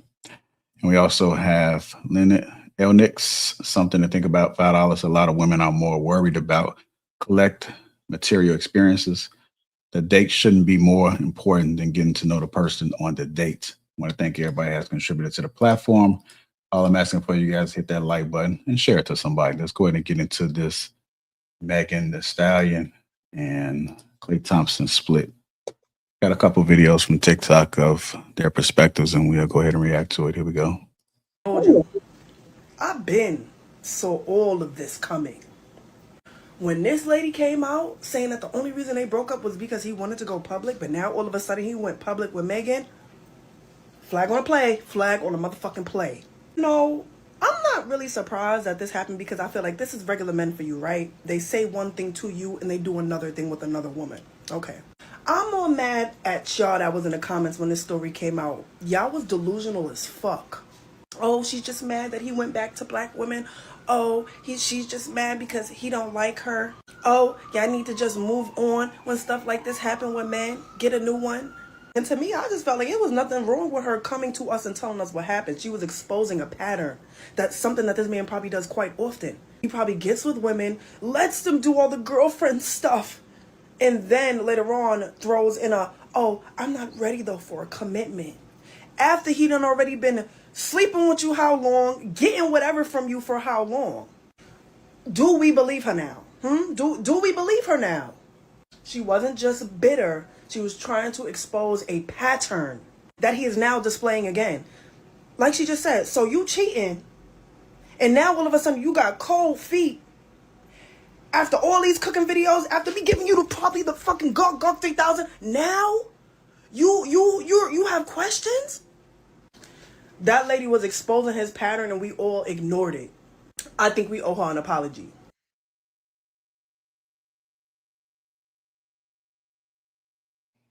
All right. Well, that's the first perspective out there on the internet. What do you guys think about what she had to say? And if you want to add your 2 cents. Wait, real quick before somebody give a background on what actually happened, because I don't follow this, so I don't know what happened. I don't know who he is. I know who Meg Thee Stallion is, but I don't know who he is. He's an NBA athlete that she was dating. He's very accomplished, champion multiple championships, and they've been dating, and people love that they were dating. The guys typically didn't really like it because, you know, we see Megan as a problematic woman. And she just exposed him in her IG story and said that he cheated and that he was getting cold feet about being monogamous. And that's what we got right now. He cheated with Meg? No, he's with Megan. They were together. She said that he cheated on her and that he also had cold feet about being monogamous. Oh, okay. So is she a victim? No. Or was that a decision? I want to hear what the ladies got to say, because last time. Decision. Yeah, I think Okay, it would I depend like how on we what switched. she already I like how we knew. switched that shit up. I like how we switched that up. I know that's right, I think Shane. it depends on what she already knew. If she knew that he had a history of cheating and she still thought that he was going to be monogamous, then absolutely that was on her. That's accountability.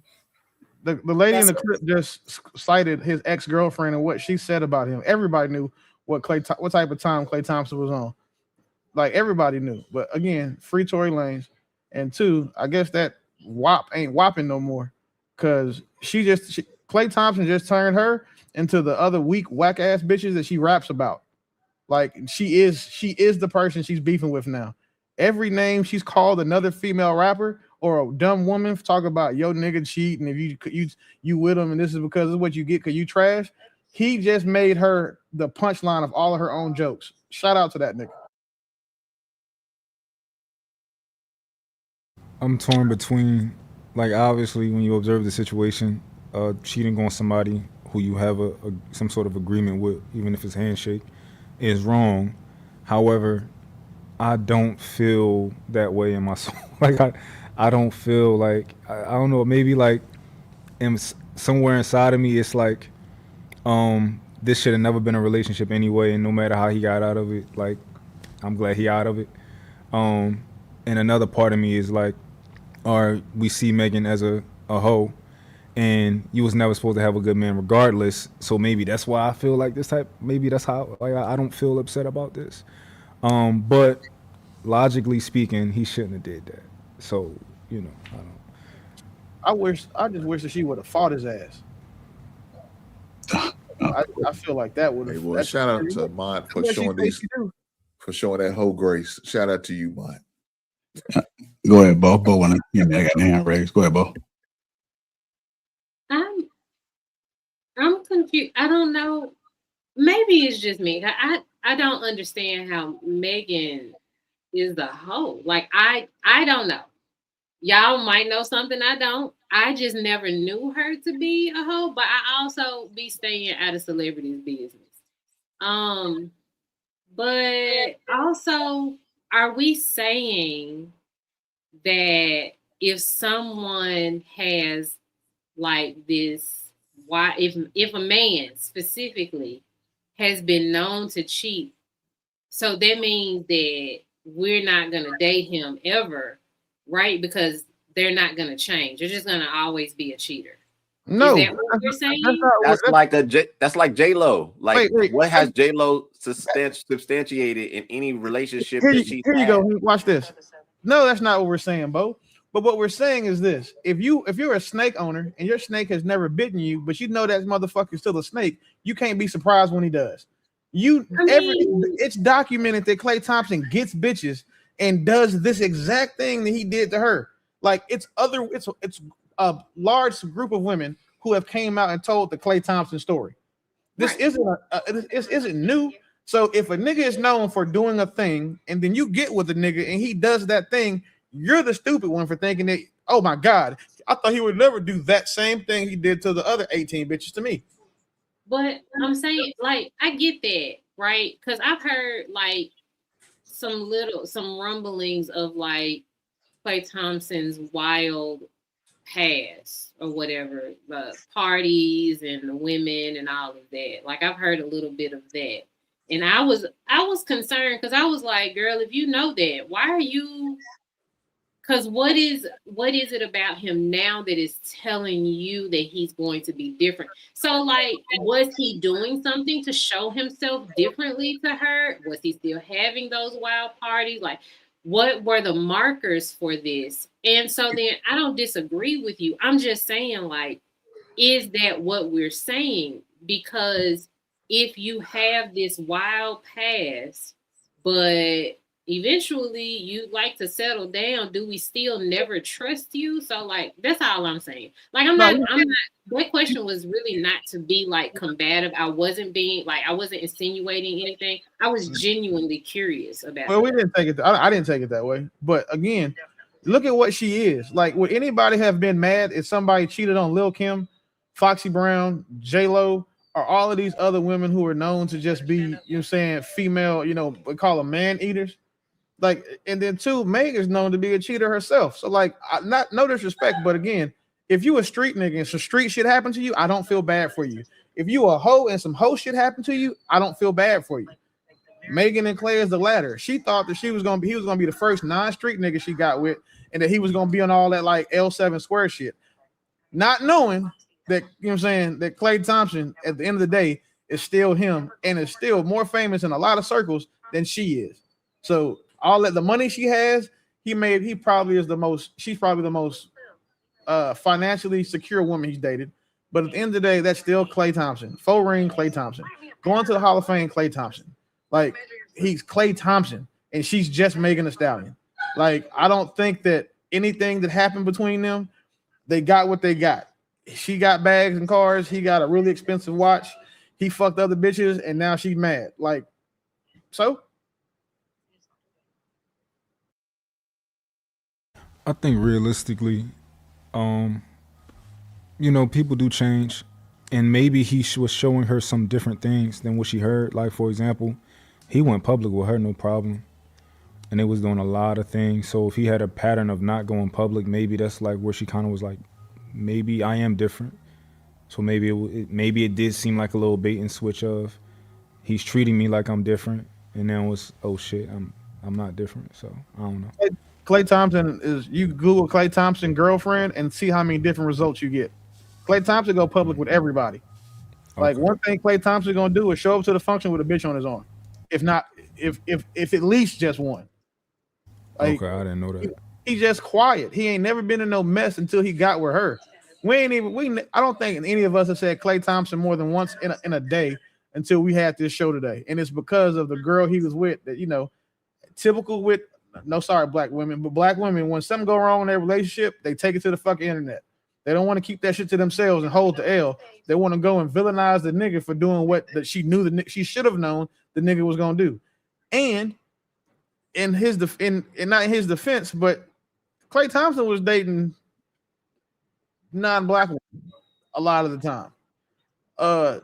For the first public, you know, one that he dated to be Megan Thee Stallion, I don't think that anybody else should have thought that there was going to be any other outcome other than this.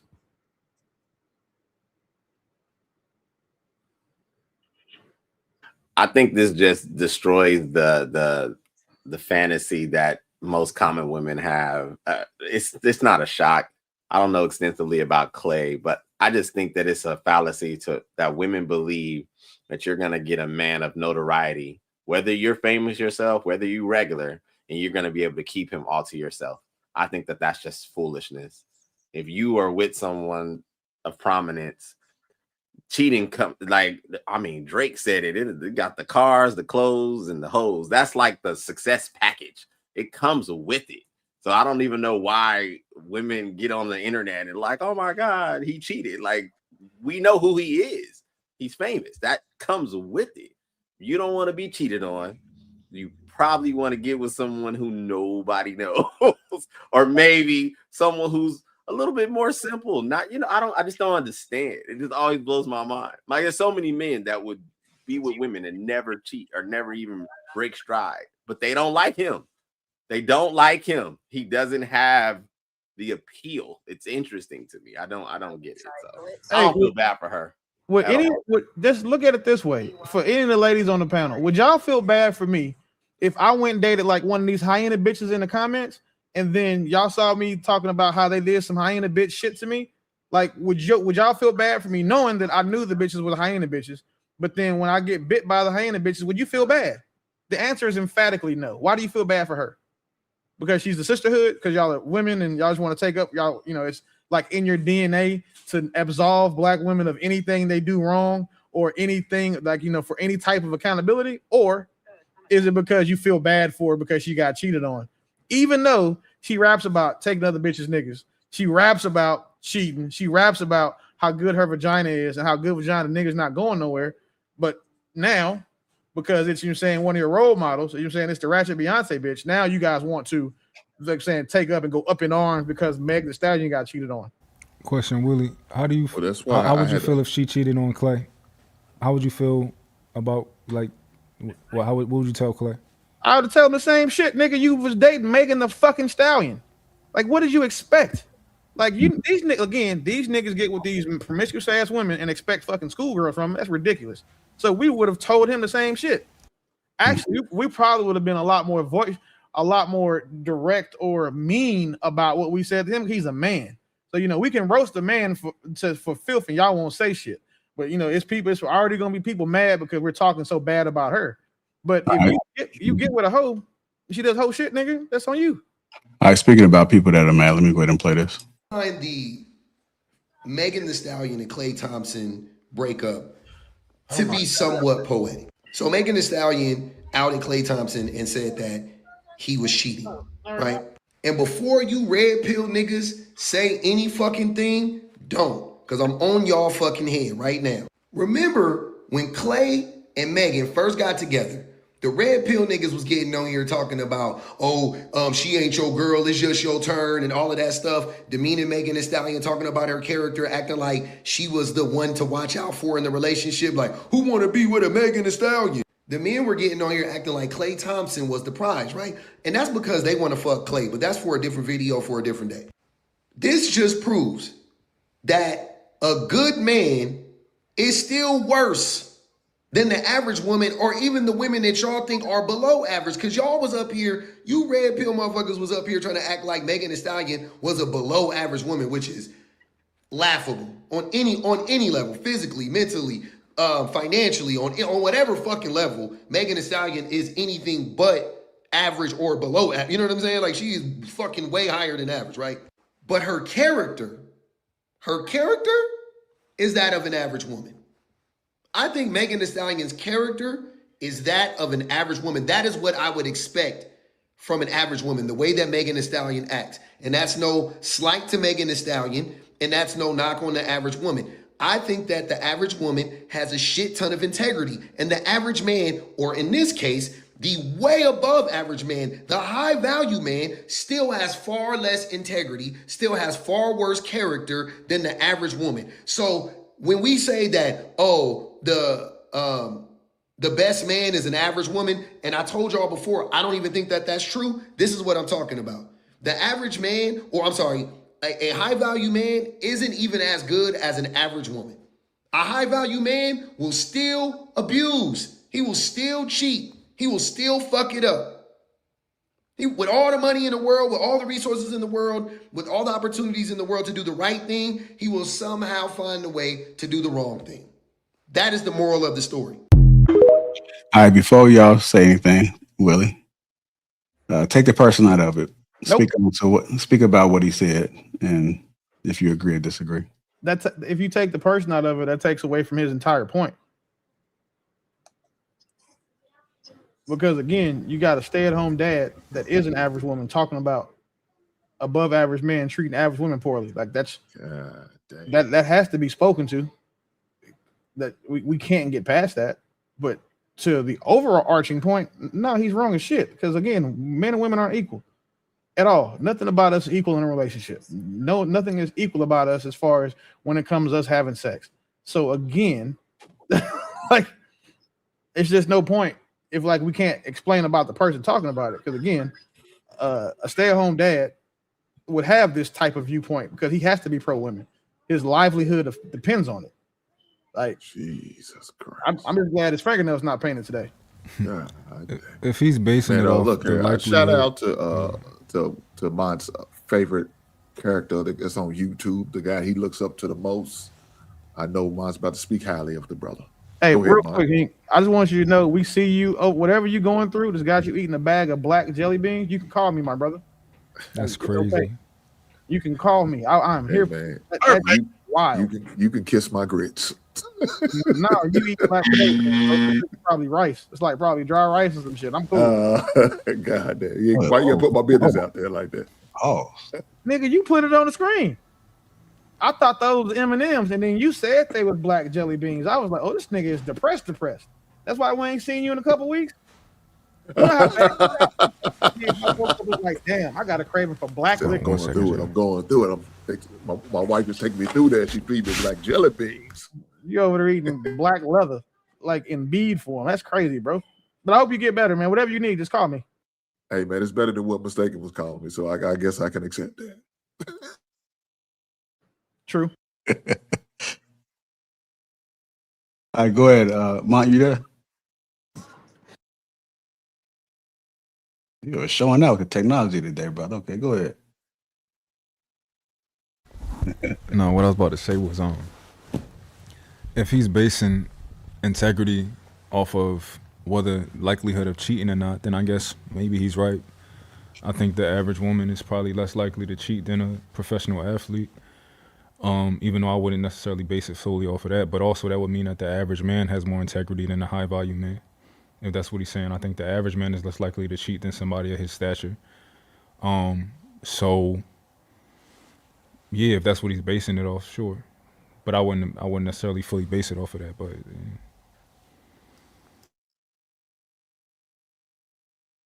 All right. Anybody else want to speak to what the public offender had to say? JR gonna talk about, boy, take the person, because you knew what time it was, JR. I knew on attack first. You knew.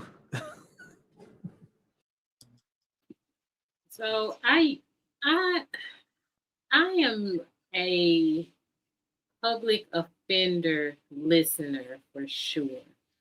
He makes some good points sometimes to me, but I will say when he gets on that the best man is worse than the average woman, that's where it gets a little muddy for me, because I'm like, I guess maybe I can see why he says it, but I still wouldn't say that. Mostly just because the average man can't afford to be like a Klay Thompson. No way. They can't afford to act like that. They can't afford to cheat. Because let me tell you something, if you cheat on me, you must got a bag I don't know about, and I'm finna spend every penny of it if you think you finna cheat on me. Most of the average men cannot afford to do that. They can't afford multiple women. So, like, I get it. Like, the way that society is structured, capitalism, patriarchy, whatever, it makes all of us act a certain way, but I still would not say, I don't like when he says the average man is worse than, the average man is worse than like the worst woman or something like that, whatever he says. I still wouldn't agree with that. And what he's basing it off is interesting because men and women are just simply different. I think women are much more likely to lie about certain other things than men are likely to lie about. Like a woman is more likely to lie about her body count, right? Or, something like that. A woman is more, I think a woman is more likely to lie about a sexual crime, right? So it just depends on what are we talking about.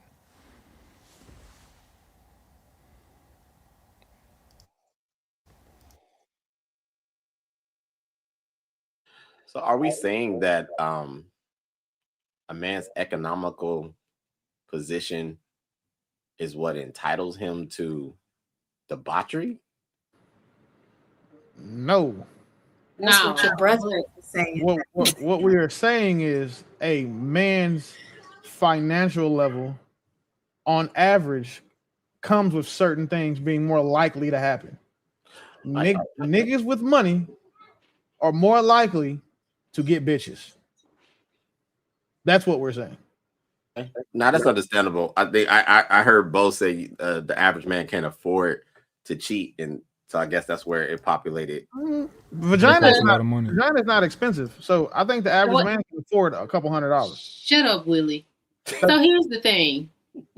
I personally, with the price of vagina is like $200-$300. It's not 40 because of inflation. But Willie, again, if the average nigga make 52,000 every other month, he can peel off $200-$300 to cheat if he wanted to. I just don't think that average niggas are as likely to cheat because what the time that it takes, and those niggas got to work 40-50 hours a week. So when they come home, they cheating themselves if they go cheat when they could just be asleep. So the reason why I say that is because if you cheat on me, if you do something that for me compromises like your character and your integrity, I lose a lot of respect for you. And so at that point, you become a dollar sign because I don't have no respect for you at that point. Like, as comfortable as possible. in my life. I will because the last dude that did that when I was in my 20s, I don't experience that a lot. He started my business for me. I took his credit cards and swiped it up. Because if you think you finna do that to me, then now all you are is whatever you can buy me. Because you've lost all value to me. And now you're just gonna be some money. All right. So what I heard you say, bro, and that damn. That's some savagery that you exemplified at that time. This is what I hear when these conversations like arise. I think there's too many women that mix desire, passion, and then intentionality. And what I mean by that is I don't think it's a money thing, because you can have a guy who don't necessarily make a lot of money, but he's on the higher level of desirability. He may be the height, he may be the color, he may be the build. So his money at that point is not necessarily relevant, because he can still attract most women just off the strength of his biology, right? And what I don't know, again, not a woman at all, so I always found it confusing. Just like you hear the men, when we talk about women, we don't talk about their beauty necessarily. We talk about how they show up in the world.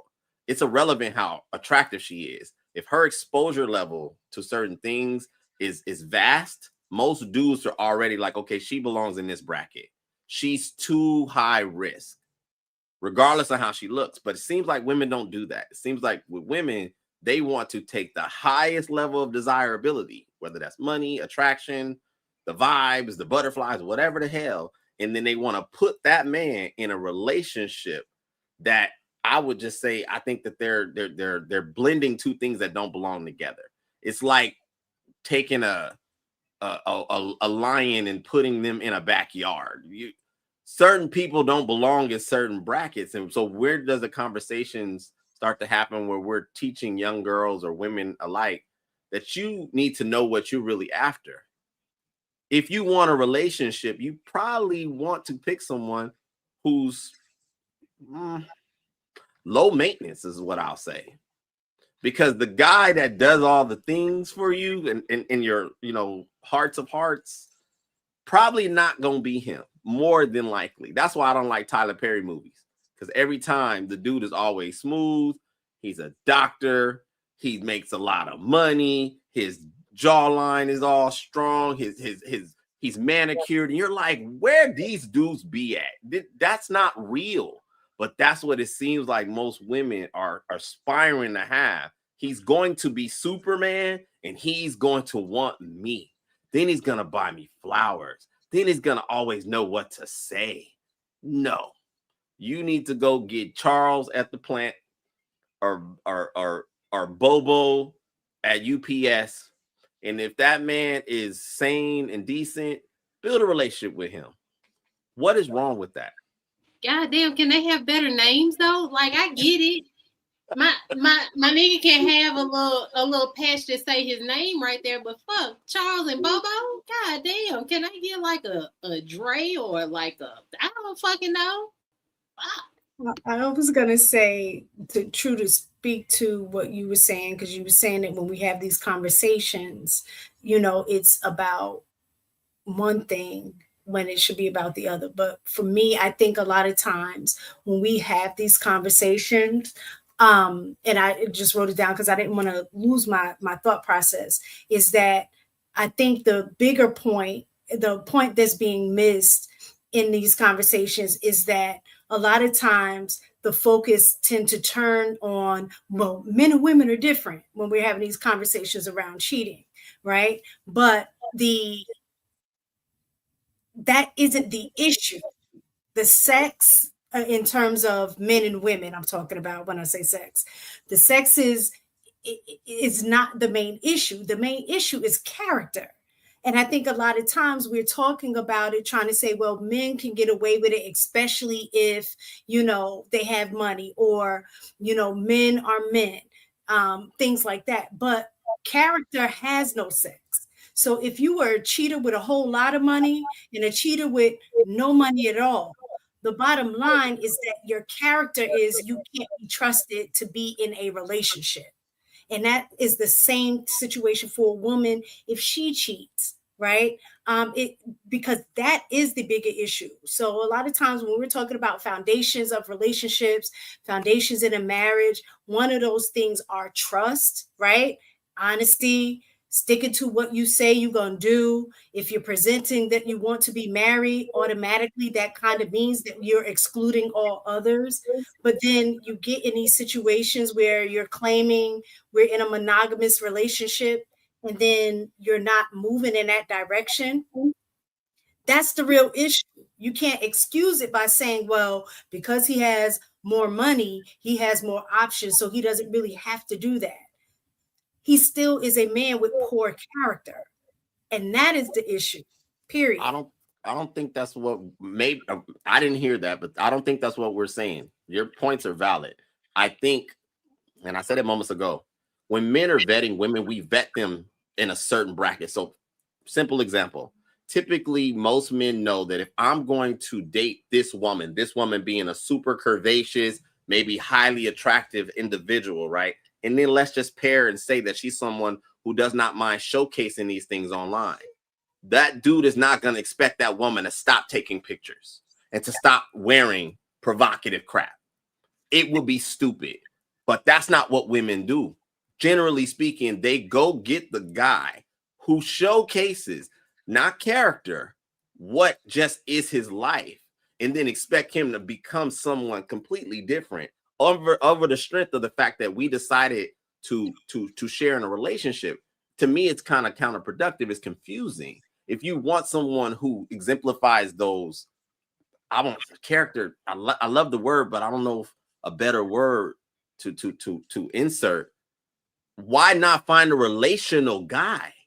Most of the time, relational guys have a look, they have a vernacular, they have a certain energy, but for whatever reason, they don't populate. And it'd be the same for us when we're talking to men. Men will tell other men, yo, she ain't the one you take to moms. We know that, but it's like, y'all don't. You want the flash and the dash. I'm not saying you, I'm saying in general. And then you want to put him in a lifestyle that requires high character, high discipline, as Shan said earlier.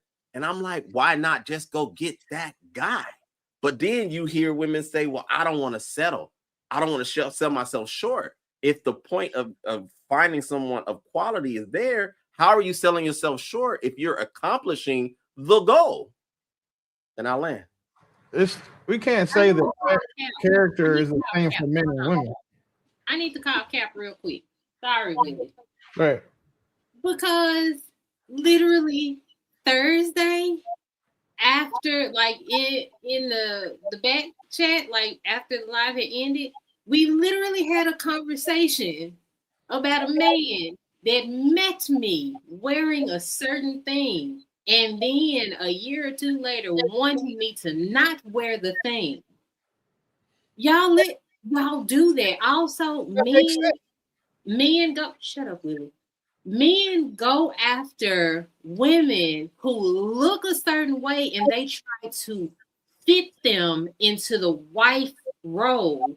They want to humble them. Yeah, they do. They want a certain look. They want you to look like a baddie, but they want you to have wife-like characteristics. Like they want to mold you into a wife, humble you into a wife. Like men actually will do that. I don't know at what scale, but it does happen for sure. That shit doesn't happen a lot. Niggas get with women and then tell y'all, hey, cool, yeah, when you were single, have your titties out. Once you represent me, put them big motherfuckers up. Like you can't be swinging and jangling titties and ass when you're in a relationship. Like when you were single, that was cool. You're in a relationship now, so we don't try to humble you into being a wife. We don't try to mold you into being a wife. We expect you to perform in the capacity in which you are serving, which is our woman. So as our woman, you can't be outside with your titties out with the nipples ring shit showing. You can't be outside wearing, your G-string drawers and a sundress walking past a bunch of niggas. There's certain things you just can't do in a relationship with men who respect themselves and require you to respect your position in his life. That's nobody's trying to humble y'all by telling you can't stop dressing like a single. That's crazy. That's not that. I even said that is not out of the realm of like what's fair.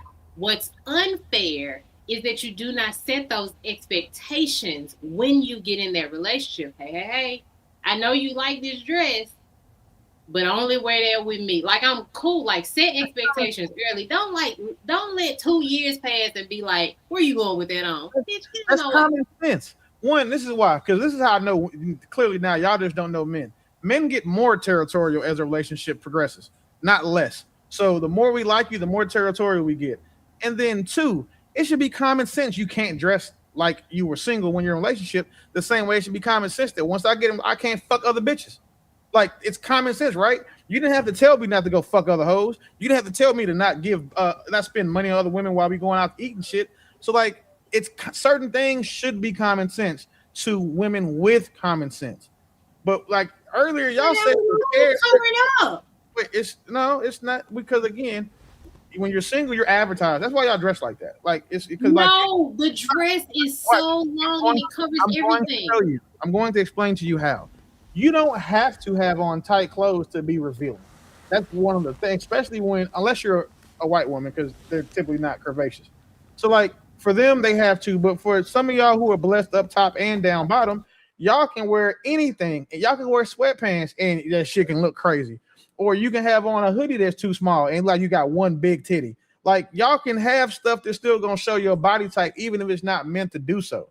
So us being territorial, that's us. We want to protect our shit.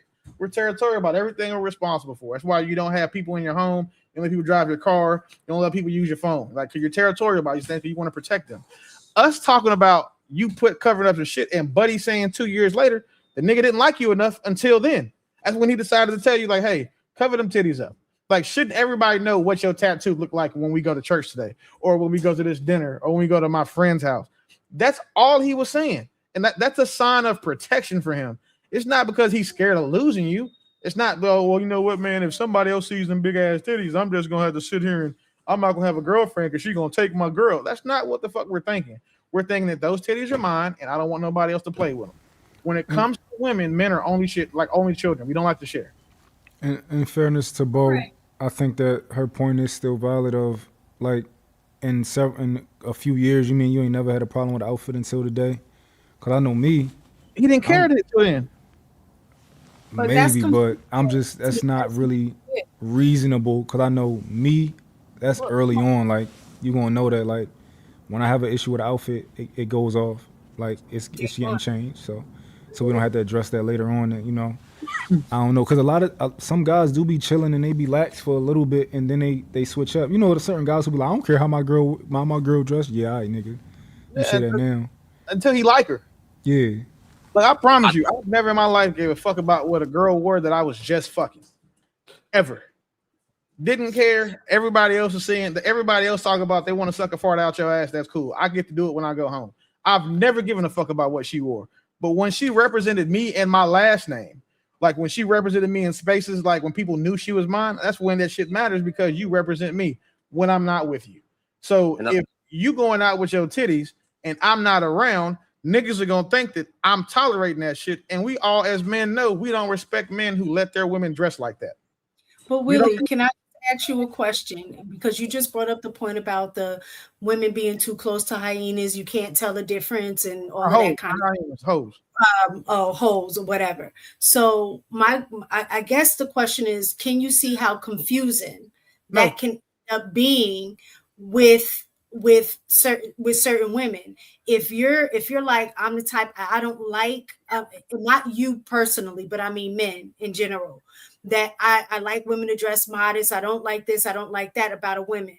Then you select a woman that's too close to the holes. You're okay with her dressing like that because you're not necessarily invested in this moment.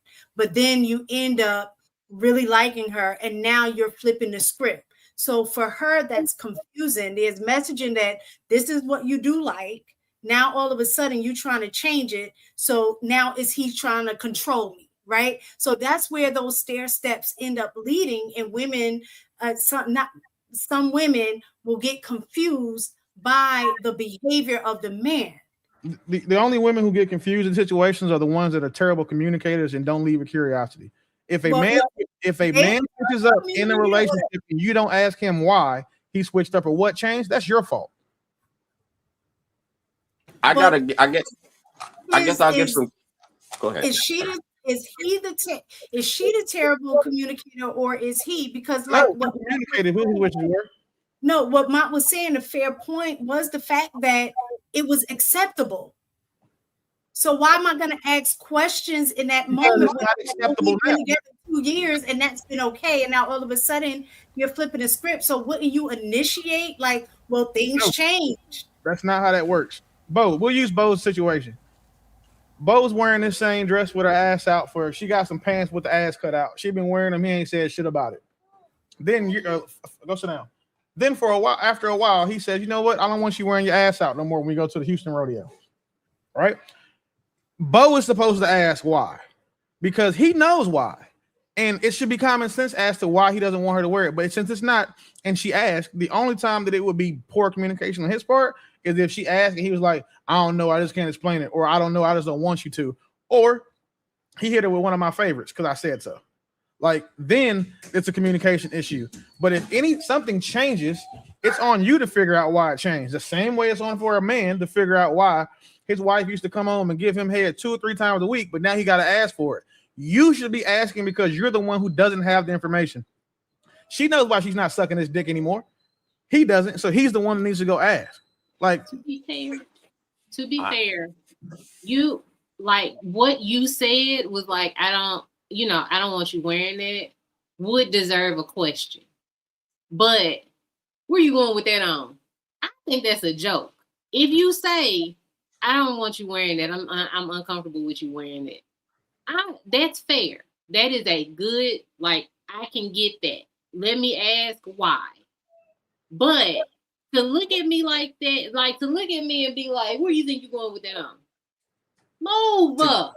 Gonna go to the store. I think to give some maybe some expansion to what y'all saying, because I listened to all y'all points. Gotta hold the women accountable, but also the men. Mont, Willie, myself, Hink, JR, I believe we may be the types of guys who have no problem asserting ourselves a certain way. So we set a tone when we meet you. But the assumption a lot of times is that all men are like this, and they're not. Most men are always operating in an energy of loss and maybe apprehension. So they don't assert themselves until later. And I'm not saying that that's y'all fault as women.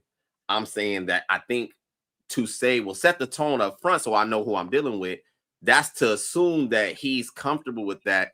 Most men are not like that. Most men have to arrive at the understanding of what he can and cannot dictate. And I'm not saying that that's right or wrong, but I do understand the nature. See, I don't got no problem being like, this is how I move. But at the same time, a lot of women know being around me, oh, he's not one to really, play with like that. So I got to come correct. Most dudes are not like that. Most dudes are already walking into in a situation where they are taught to placate to the woman's feelings. So he may feel uncomfortable about whatever you're walking around with, but doesn't feel like he has the authority to state anything around it at this particular point. I don't know if it has so much to do with how much he likes you as much as it is where he feels he is within your world. Because I can promise you, he's probably told a woman something and she probably was like, well, who are you? Or we ain't on that type of time, or whatever it may be. So it's created an imbalance of his own, masculinity or his assertive nature. I'd have to say the men need to do better. They need to be comfortable with the fact that, you may get a little pushback. And if she's not mature enough to be able to deal with what you're requesting from her, then kick that heifer to the curb, as my boy Hink would probably say, and keep it moving. That was, I guess my point was the fact that most men that I know operate like that, like what Mont was saying. From day one, like, nah, like, I don't like this. You know what I'm saying? You can't dress like that around me. So I was speaking from that perspective, and that's why I was confused, because that wouldn't That would have never worked with my husband, even though he met me. You know what I'm saying? I was young. I was doing that same thing, dressing a certain way. But when it was like coming to a point where I'm feeling you, kind of like, oh no, that ain't gonna happen. Yeah, because at one time, so I have to get in here. Go ahead, Nani. So ignorance is bliss until it comes to accountability. I don't know why we're sitting here pretending like all women don't know that that men don't want their woman showing their tatas out in public. That's if you are a woman that is seeking to be in a long-term relationship and you've observed this man, and we can genuinely say that most men don't want their women advertising their body parts, then why are we pretending that this is not something that should not catch ourselves as women? So if I'm the type of woman and I'm doing my own thing, so I'm not I'm not the type of woman to advertise that way. But let's show like a woman who advertises that way. Okay, she walks that way, she dresses that way, da da da da da. He says, hey, let's be in a relationship, monogamous. Yet she turns around and continues in the same type of single woman pattern of behavior. That should be a red flag to her mind. Say like, oh, maybe this guy just wants to blow my back out and then, keep it pushing. She doesn't bring it to his attention. She's not made aware of it because ignorance is bliss until accountability plays a part in it. So when he comes around and he's like, hey, you know what? Stop dressing that way. She's going to bite back and be like, well, you met me like this. No, if he's not going to have the accountability of standard, then me as a woman, knowing that I want and desire marriage or a long-term relationship, I'm going to have my own expectation of his expectation of a man. I'm going to come back and I'm going to say, okay, if you're going to continue to allow me to dress and act like a single woman in public and you're not going to have an issue with it, well, then we're not going to be an issue. But I hear what you guys are saying.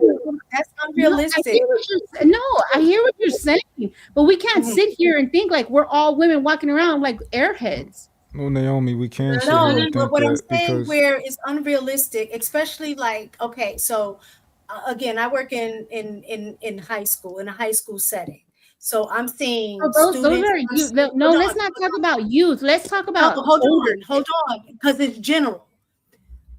Not high schoolers. Let's not talk about high schoolers. Listen, I was a high school teacher. It's a completely different area and place and space. So you see women, right? High school students. You see mothers. Hold on, Naomi, you're cutting her off while she's trying to talk. See their mothers coming in.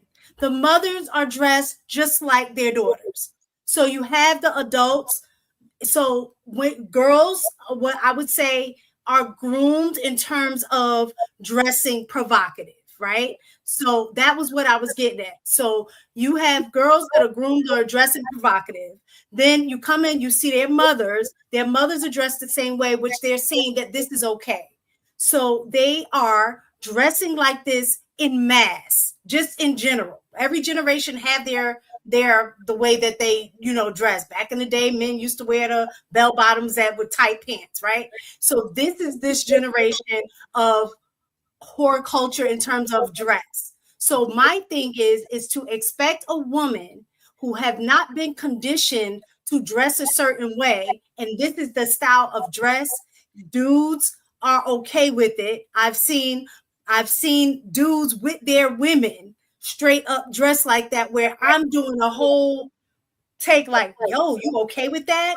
That to think that when a man switch up after 2 years of being with them, you met me like this, I've been with you for 2 years, and now you're switching up, and now she's supposed to know that that's the way she's supposed to dress. That to me is unrealistic. That's the part that I'm saying. You know that because you said you carry yourself, you don't even dress like that on a regular, right? So your standard is going to be very different than somebody in an environment where that is acceptable, and you see the men choosing women like that. That's all I'm saying. That's where I say it's unrealistic. And I see this is my biggest issue is that I hear what you're saying as far as only being, let's say, aware to a certain proximity of education. But majority of young adults, because I was a high school teacher, majority of young adults, who they're looking up to comes into comparison of where they want to go in life. Now, depending on the young adult and where they're at in their life, once they go to college or they get out of there, I don't know why we're allowing young women or young men. And initially this conversation was about people in our 30s and 40s, late 20s. Why are we allowing them to continue to say, well, my mama taught me how to do this, as if they haven't been exposed? I didn't have parents, but I know I'm not going to go dress like a hoe if I hear a whole bunch of other men saying they don't like that women dress that way. Why would I do that? Not to mention, why would I sit here and allow somebody else from outside tell me how I should be in my relationship? I understand what you're saying about like a switch up, although now we're talking to the ability to communicate. Like that does it makes no sense to me if I know, because most women, even young adults between the ages of like 18 to 24, know that their man, who is going to be their man, does not want her to get her back blown out by another man. And we're making it very simple to where now I know that he does not want me to dress a certain way. Why are we sitting here pretending like as a woman, I should just not have a question on him allowing me to still look and act single? That makes no sense to me. Naomi, I agree with what you're saying. It makes sense, right? Like we think it's common sense, but like think about, I be seeing guys in the gym and they girls be half naked in the gym, tights, all this type of stuff, right? And you mean to tell me you let your girl do this for 2 years and all of a sudden you expressing to her, oh, I kind of got a problem with that. It's reasonable as a woman to get a little bit confused, and you can say as the leader of your relationship, you know what? I apologize. I should have said this earlier, but maybe I didn't know that I felt this way. Maybe I had struggled on actually saying it. But these girls think it's okay to dress a certain way at the gym. I be seeing niggas with their girls, and I be like, you niggas is crazy, right? Like, hell no, you gonna put a big t-shirt on, you gonna come work out in this gym with me. We not advertising, we not doing none of that. But guys be doing that, so I understand how, if this is the new status quo that everybody can dress like this, how they can get confused. I get it. Then you know what, in that same sense, if that is a scenario, then I can understand where the confusion can come into play. And I agree with what True was saying, what you had said about now it's on the responsibility of the man to say, hey, I have this standard and now I need you to abide by it. But then so in that same sense, if we're now flipping it back on the man, the way that you guys are saying, so now we're going to flip it back on him and his lack of expectations of the desire that of what he wanted. So then how would you now have that same level of, with that now new desire of expectation and her being upset, then now you're in a whole nother place and space of her being angry. But then you turn around and leave her, because we hear about this all the time on social media. Like a man now has an expectation, because we hear women fighting about it all the time. You know, a man now has an expectation, and she's like, nope, you're not going to do this. I'm not going to be controlled. And then boom, he just drops her like a bad habit.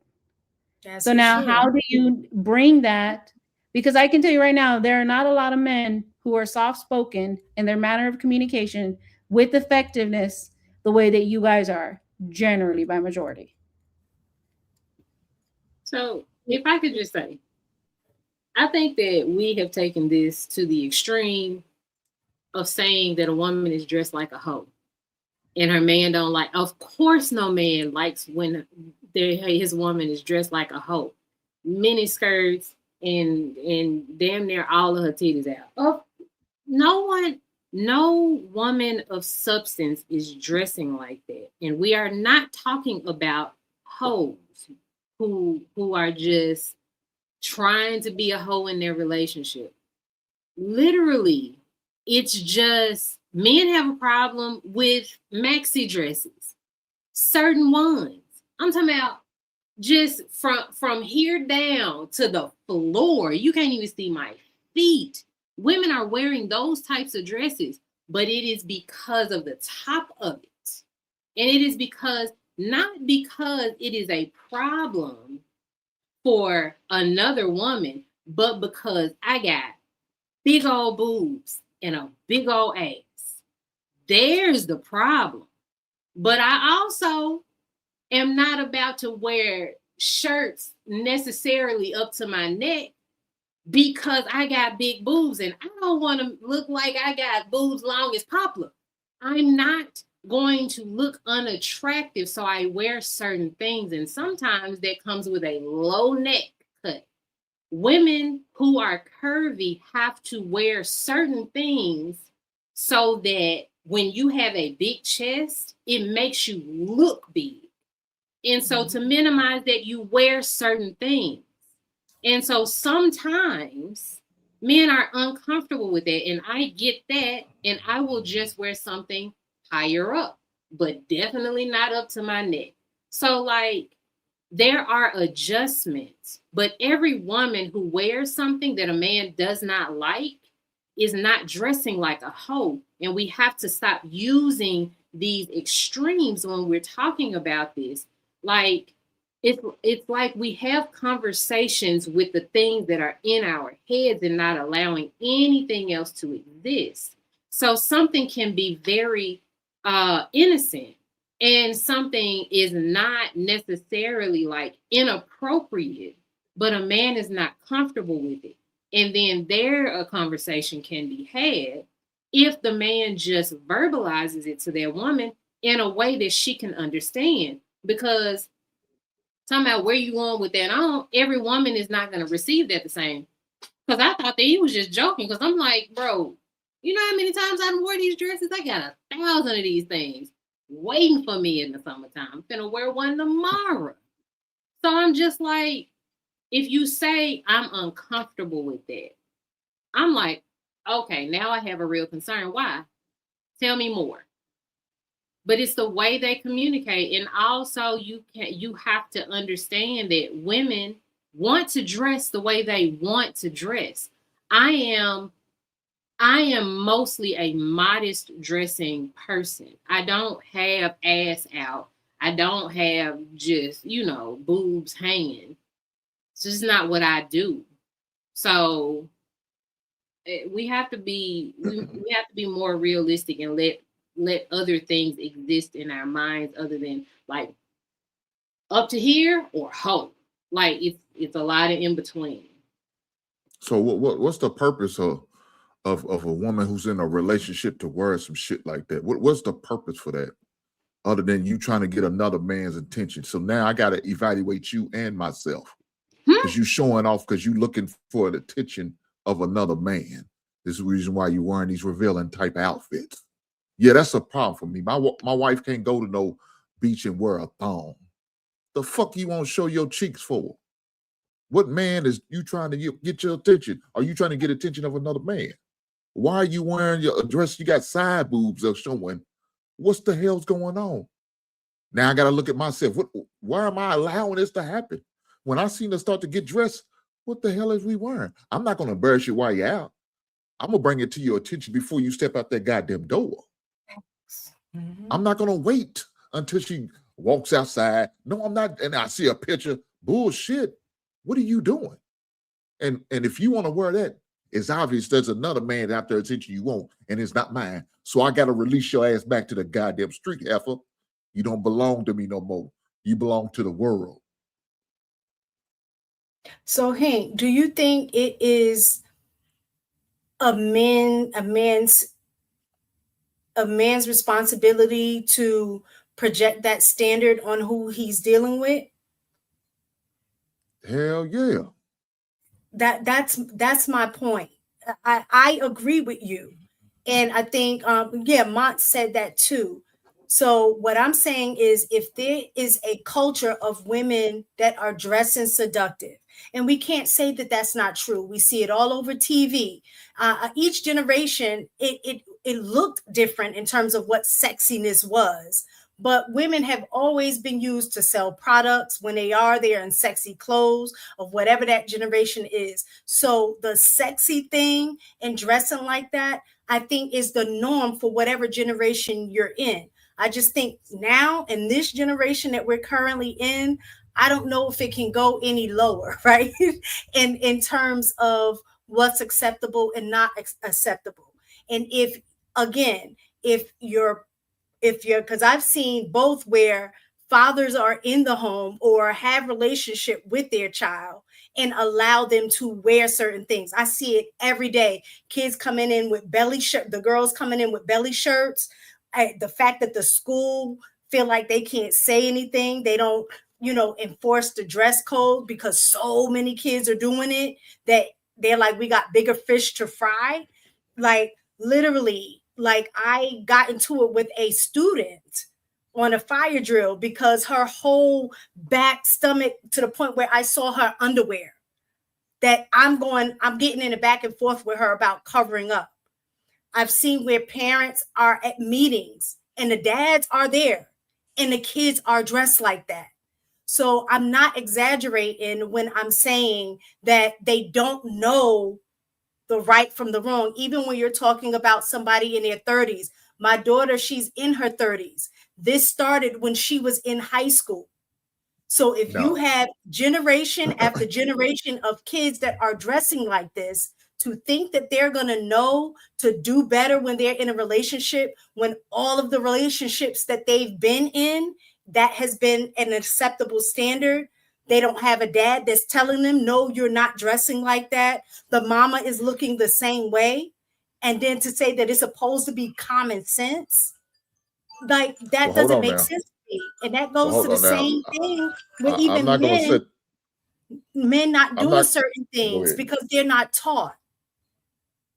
But I'm not going to sit there. Go ahead. I'm sorry. We got a delay. We got a delay. I'm sorry. Go ahead. We got a delay. Okay. So go ahead. I was just saying, so at that point, it is for the men who has a standard of saying that they don't want their women to look like that. Then they have to set that standard from day one. Don't even give them the opportunity to dress like that when they're with you. That's all I was getting at. As a man, you set that standard. So, well, I'm getting kind of confused. Now we going back to these goddamn kids. That's something totally different with the kids. If there's a father life and he's allowed it, then he's okay with raising a little hoe. And ain't nothing we can do about it. And we know you know how I feel about these hoes. Lie to these hoes. Don't respect these hoes. Take advantage of these hoes. Do what you must with a hoe. I can care less about a hoe. But I'm talking about a grown woman. Yeah, I'm not gonna give you a pass. How about you should know better? Yeah, you should know better. You already know you wearing some revealing outfits. You're looking at yourself in the mirror. You probably took about 4 or 5 selfies before you even walk out the goddamn door. So you know you're doing something a little risque. You know you're doing that. Now, it's all about if I'm with somebody, are they gonna allow me to get away with it? Now, if that man's gonna be a weak man and just say nothing but, oh, baby, you look cute. Yeah, you should look cute. She should look cute for you, not for the world, not for every man's out there. I'm not fattening up the frogs for these snakes to eat. I'm not doing that. That's not what I'm doing that for. My wife's gonna have some sexy clothes. It's be for the bedroom and me and her only. It's not for Willie. It's not for Truth. It's not for no other man. It's not. And if that's what she's gonna do it, and as a man, if I'm allowing it to happen, I'm a weak ass man, and I gotta accept that. So if you call me weak, I gotta accept that. Because I'm weak for allowing it to go down.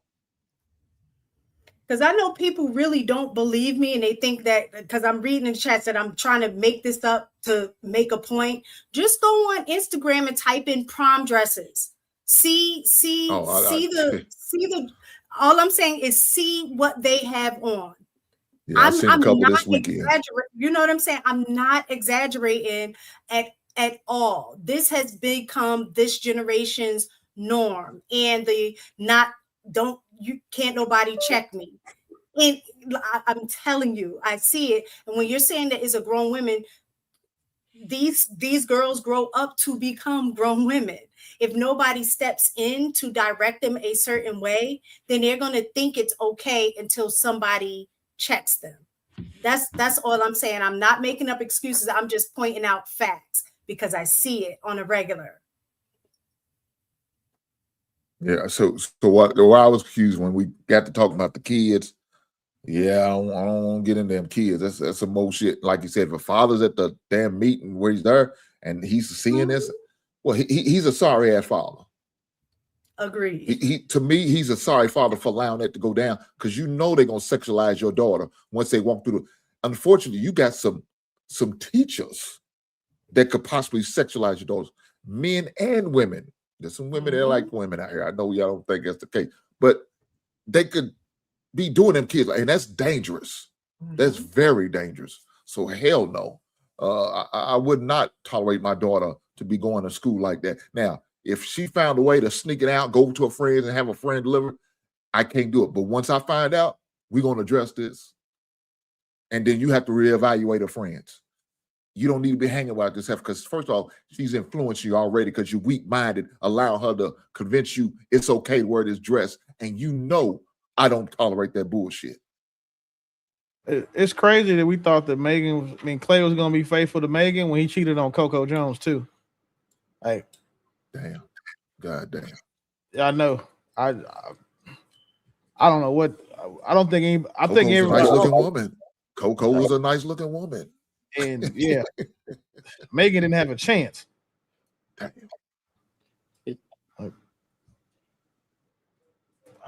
I don't know what to say. Shit, I dawned on me that he dated her too. It's like, well, shit, damn. You cheat on Coco Jones. He's got a nice roster of women, man. I mean, so it's look, him and Megan are pretty much one and the same. They just play two different sports. That's it. She brag and talk about what she like to do, and you know, and you know, we know she's act on it. You see how she did Troy Lanez with that situation. He was messing with another girl, but his girlfriend's friend. You know, they all sleeping together, whether they want to agree with it or not. Can I ask a question? Go ahead, Bo. Guys, a question. What is considered for a man in a relationship? What is considered inappropriate? What are these hoe clothes that y'all keep referring to? Whatever him and his woman, like him and his bros decide, or men believe in you in like totality. I think that every man up here would believe that a woman shouldn't be out with her ass out. That's a man. That's hoe shit. Shouldn't be out with her titties overtly out. That's hoe shit. Shouldn't be twerking and shaking her ass. That's hoe shit. Wearing dresses that when she does twerk, her entire ass comes out and she's got to spend the rest of the night pulling it down. That's hoe shit. Like if my mom told me something pretty cool. She said if you have to explain what hoe shit is to a woman, it's because she's a hoe. That's why. Because a lot of times women, when they ask these questions, they want to ask like what it is that what can I do that will what hoe shit do I know is hoe shit can I do that you're not gonna say I can't do, so I can still then that way blame you for not telling me that was hoe shit. Like y'all know what hoe shit is. Hoe shit just ain't running around here sucking 3 or 4 dicks a day. That's not it. That's just the hoe in action. No, I know that. The way you carry yourself. I don't like what you just described is what I know to be hoe shit, right? Like the whole attire. Yeah. What support hoe shit, like encouraging or identifying, aligning with hoes is hoe shit.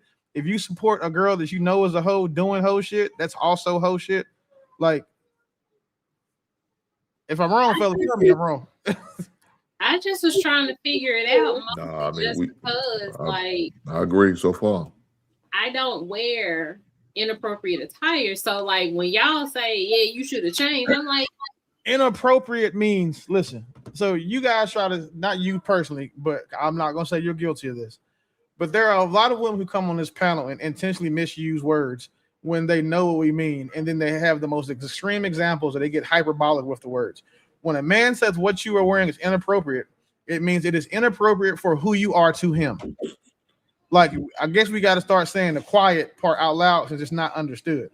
The inappropriate, it means, hey, you going out with your titties out like that is inappropriate to who you are to me. As a man, that is not how I want my woman to present herself to the world, so it is inappropriate.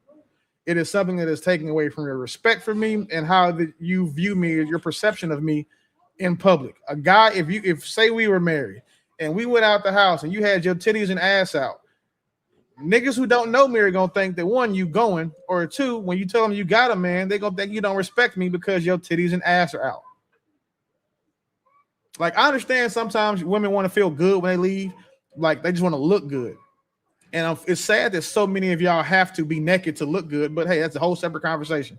But y'all use that feeling like your armor. It's like body armor for you.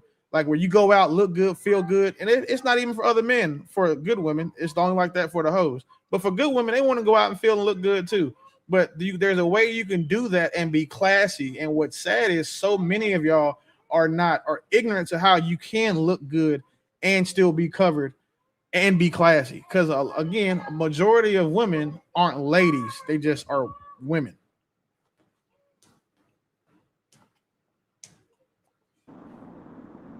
Anybody else? Let's get to these super chats. You want me to read them, Gerald? You got some feedback. Yeah, you go ahead and read it. The DJ Freshmaker, her past behavior disqualify her from monogamy.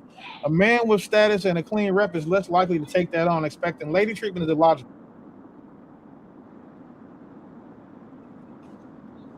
The next one. Richard Brown, 9763 with the $2 super chat. There is no woman that is above getting cheated on. That's Beyonce. El Nick, something to think about. $5. Mine. So if a woman waits 2 years to complain about a guy cheating, is it still not valid? He knew it was wrong. He just did it until he had to stop. Damn, Mr. Good Couch gone. All right, that's it. Can you guys hear me? Yeah, we can hear you. Yeah, we hear you. Okay. I want to thank everybody for tuning in. Y'all sure y'all enjoy y'all Sunday. Hit the like button on your way out. And y'all enjoy the rest of y'all evening.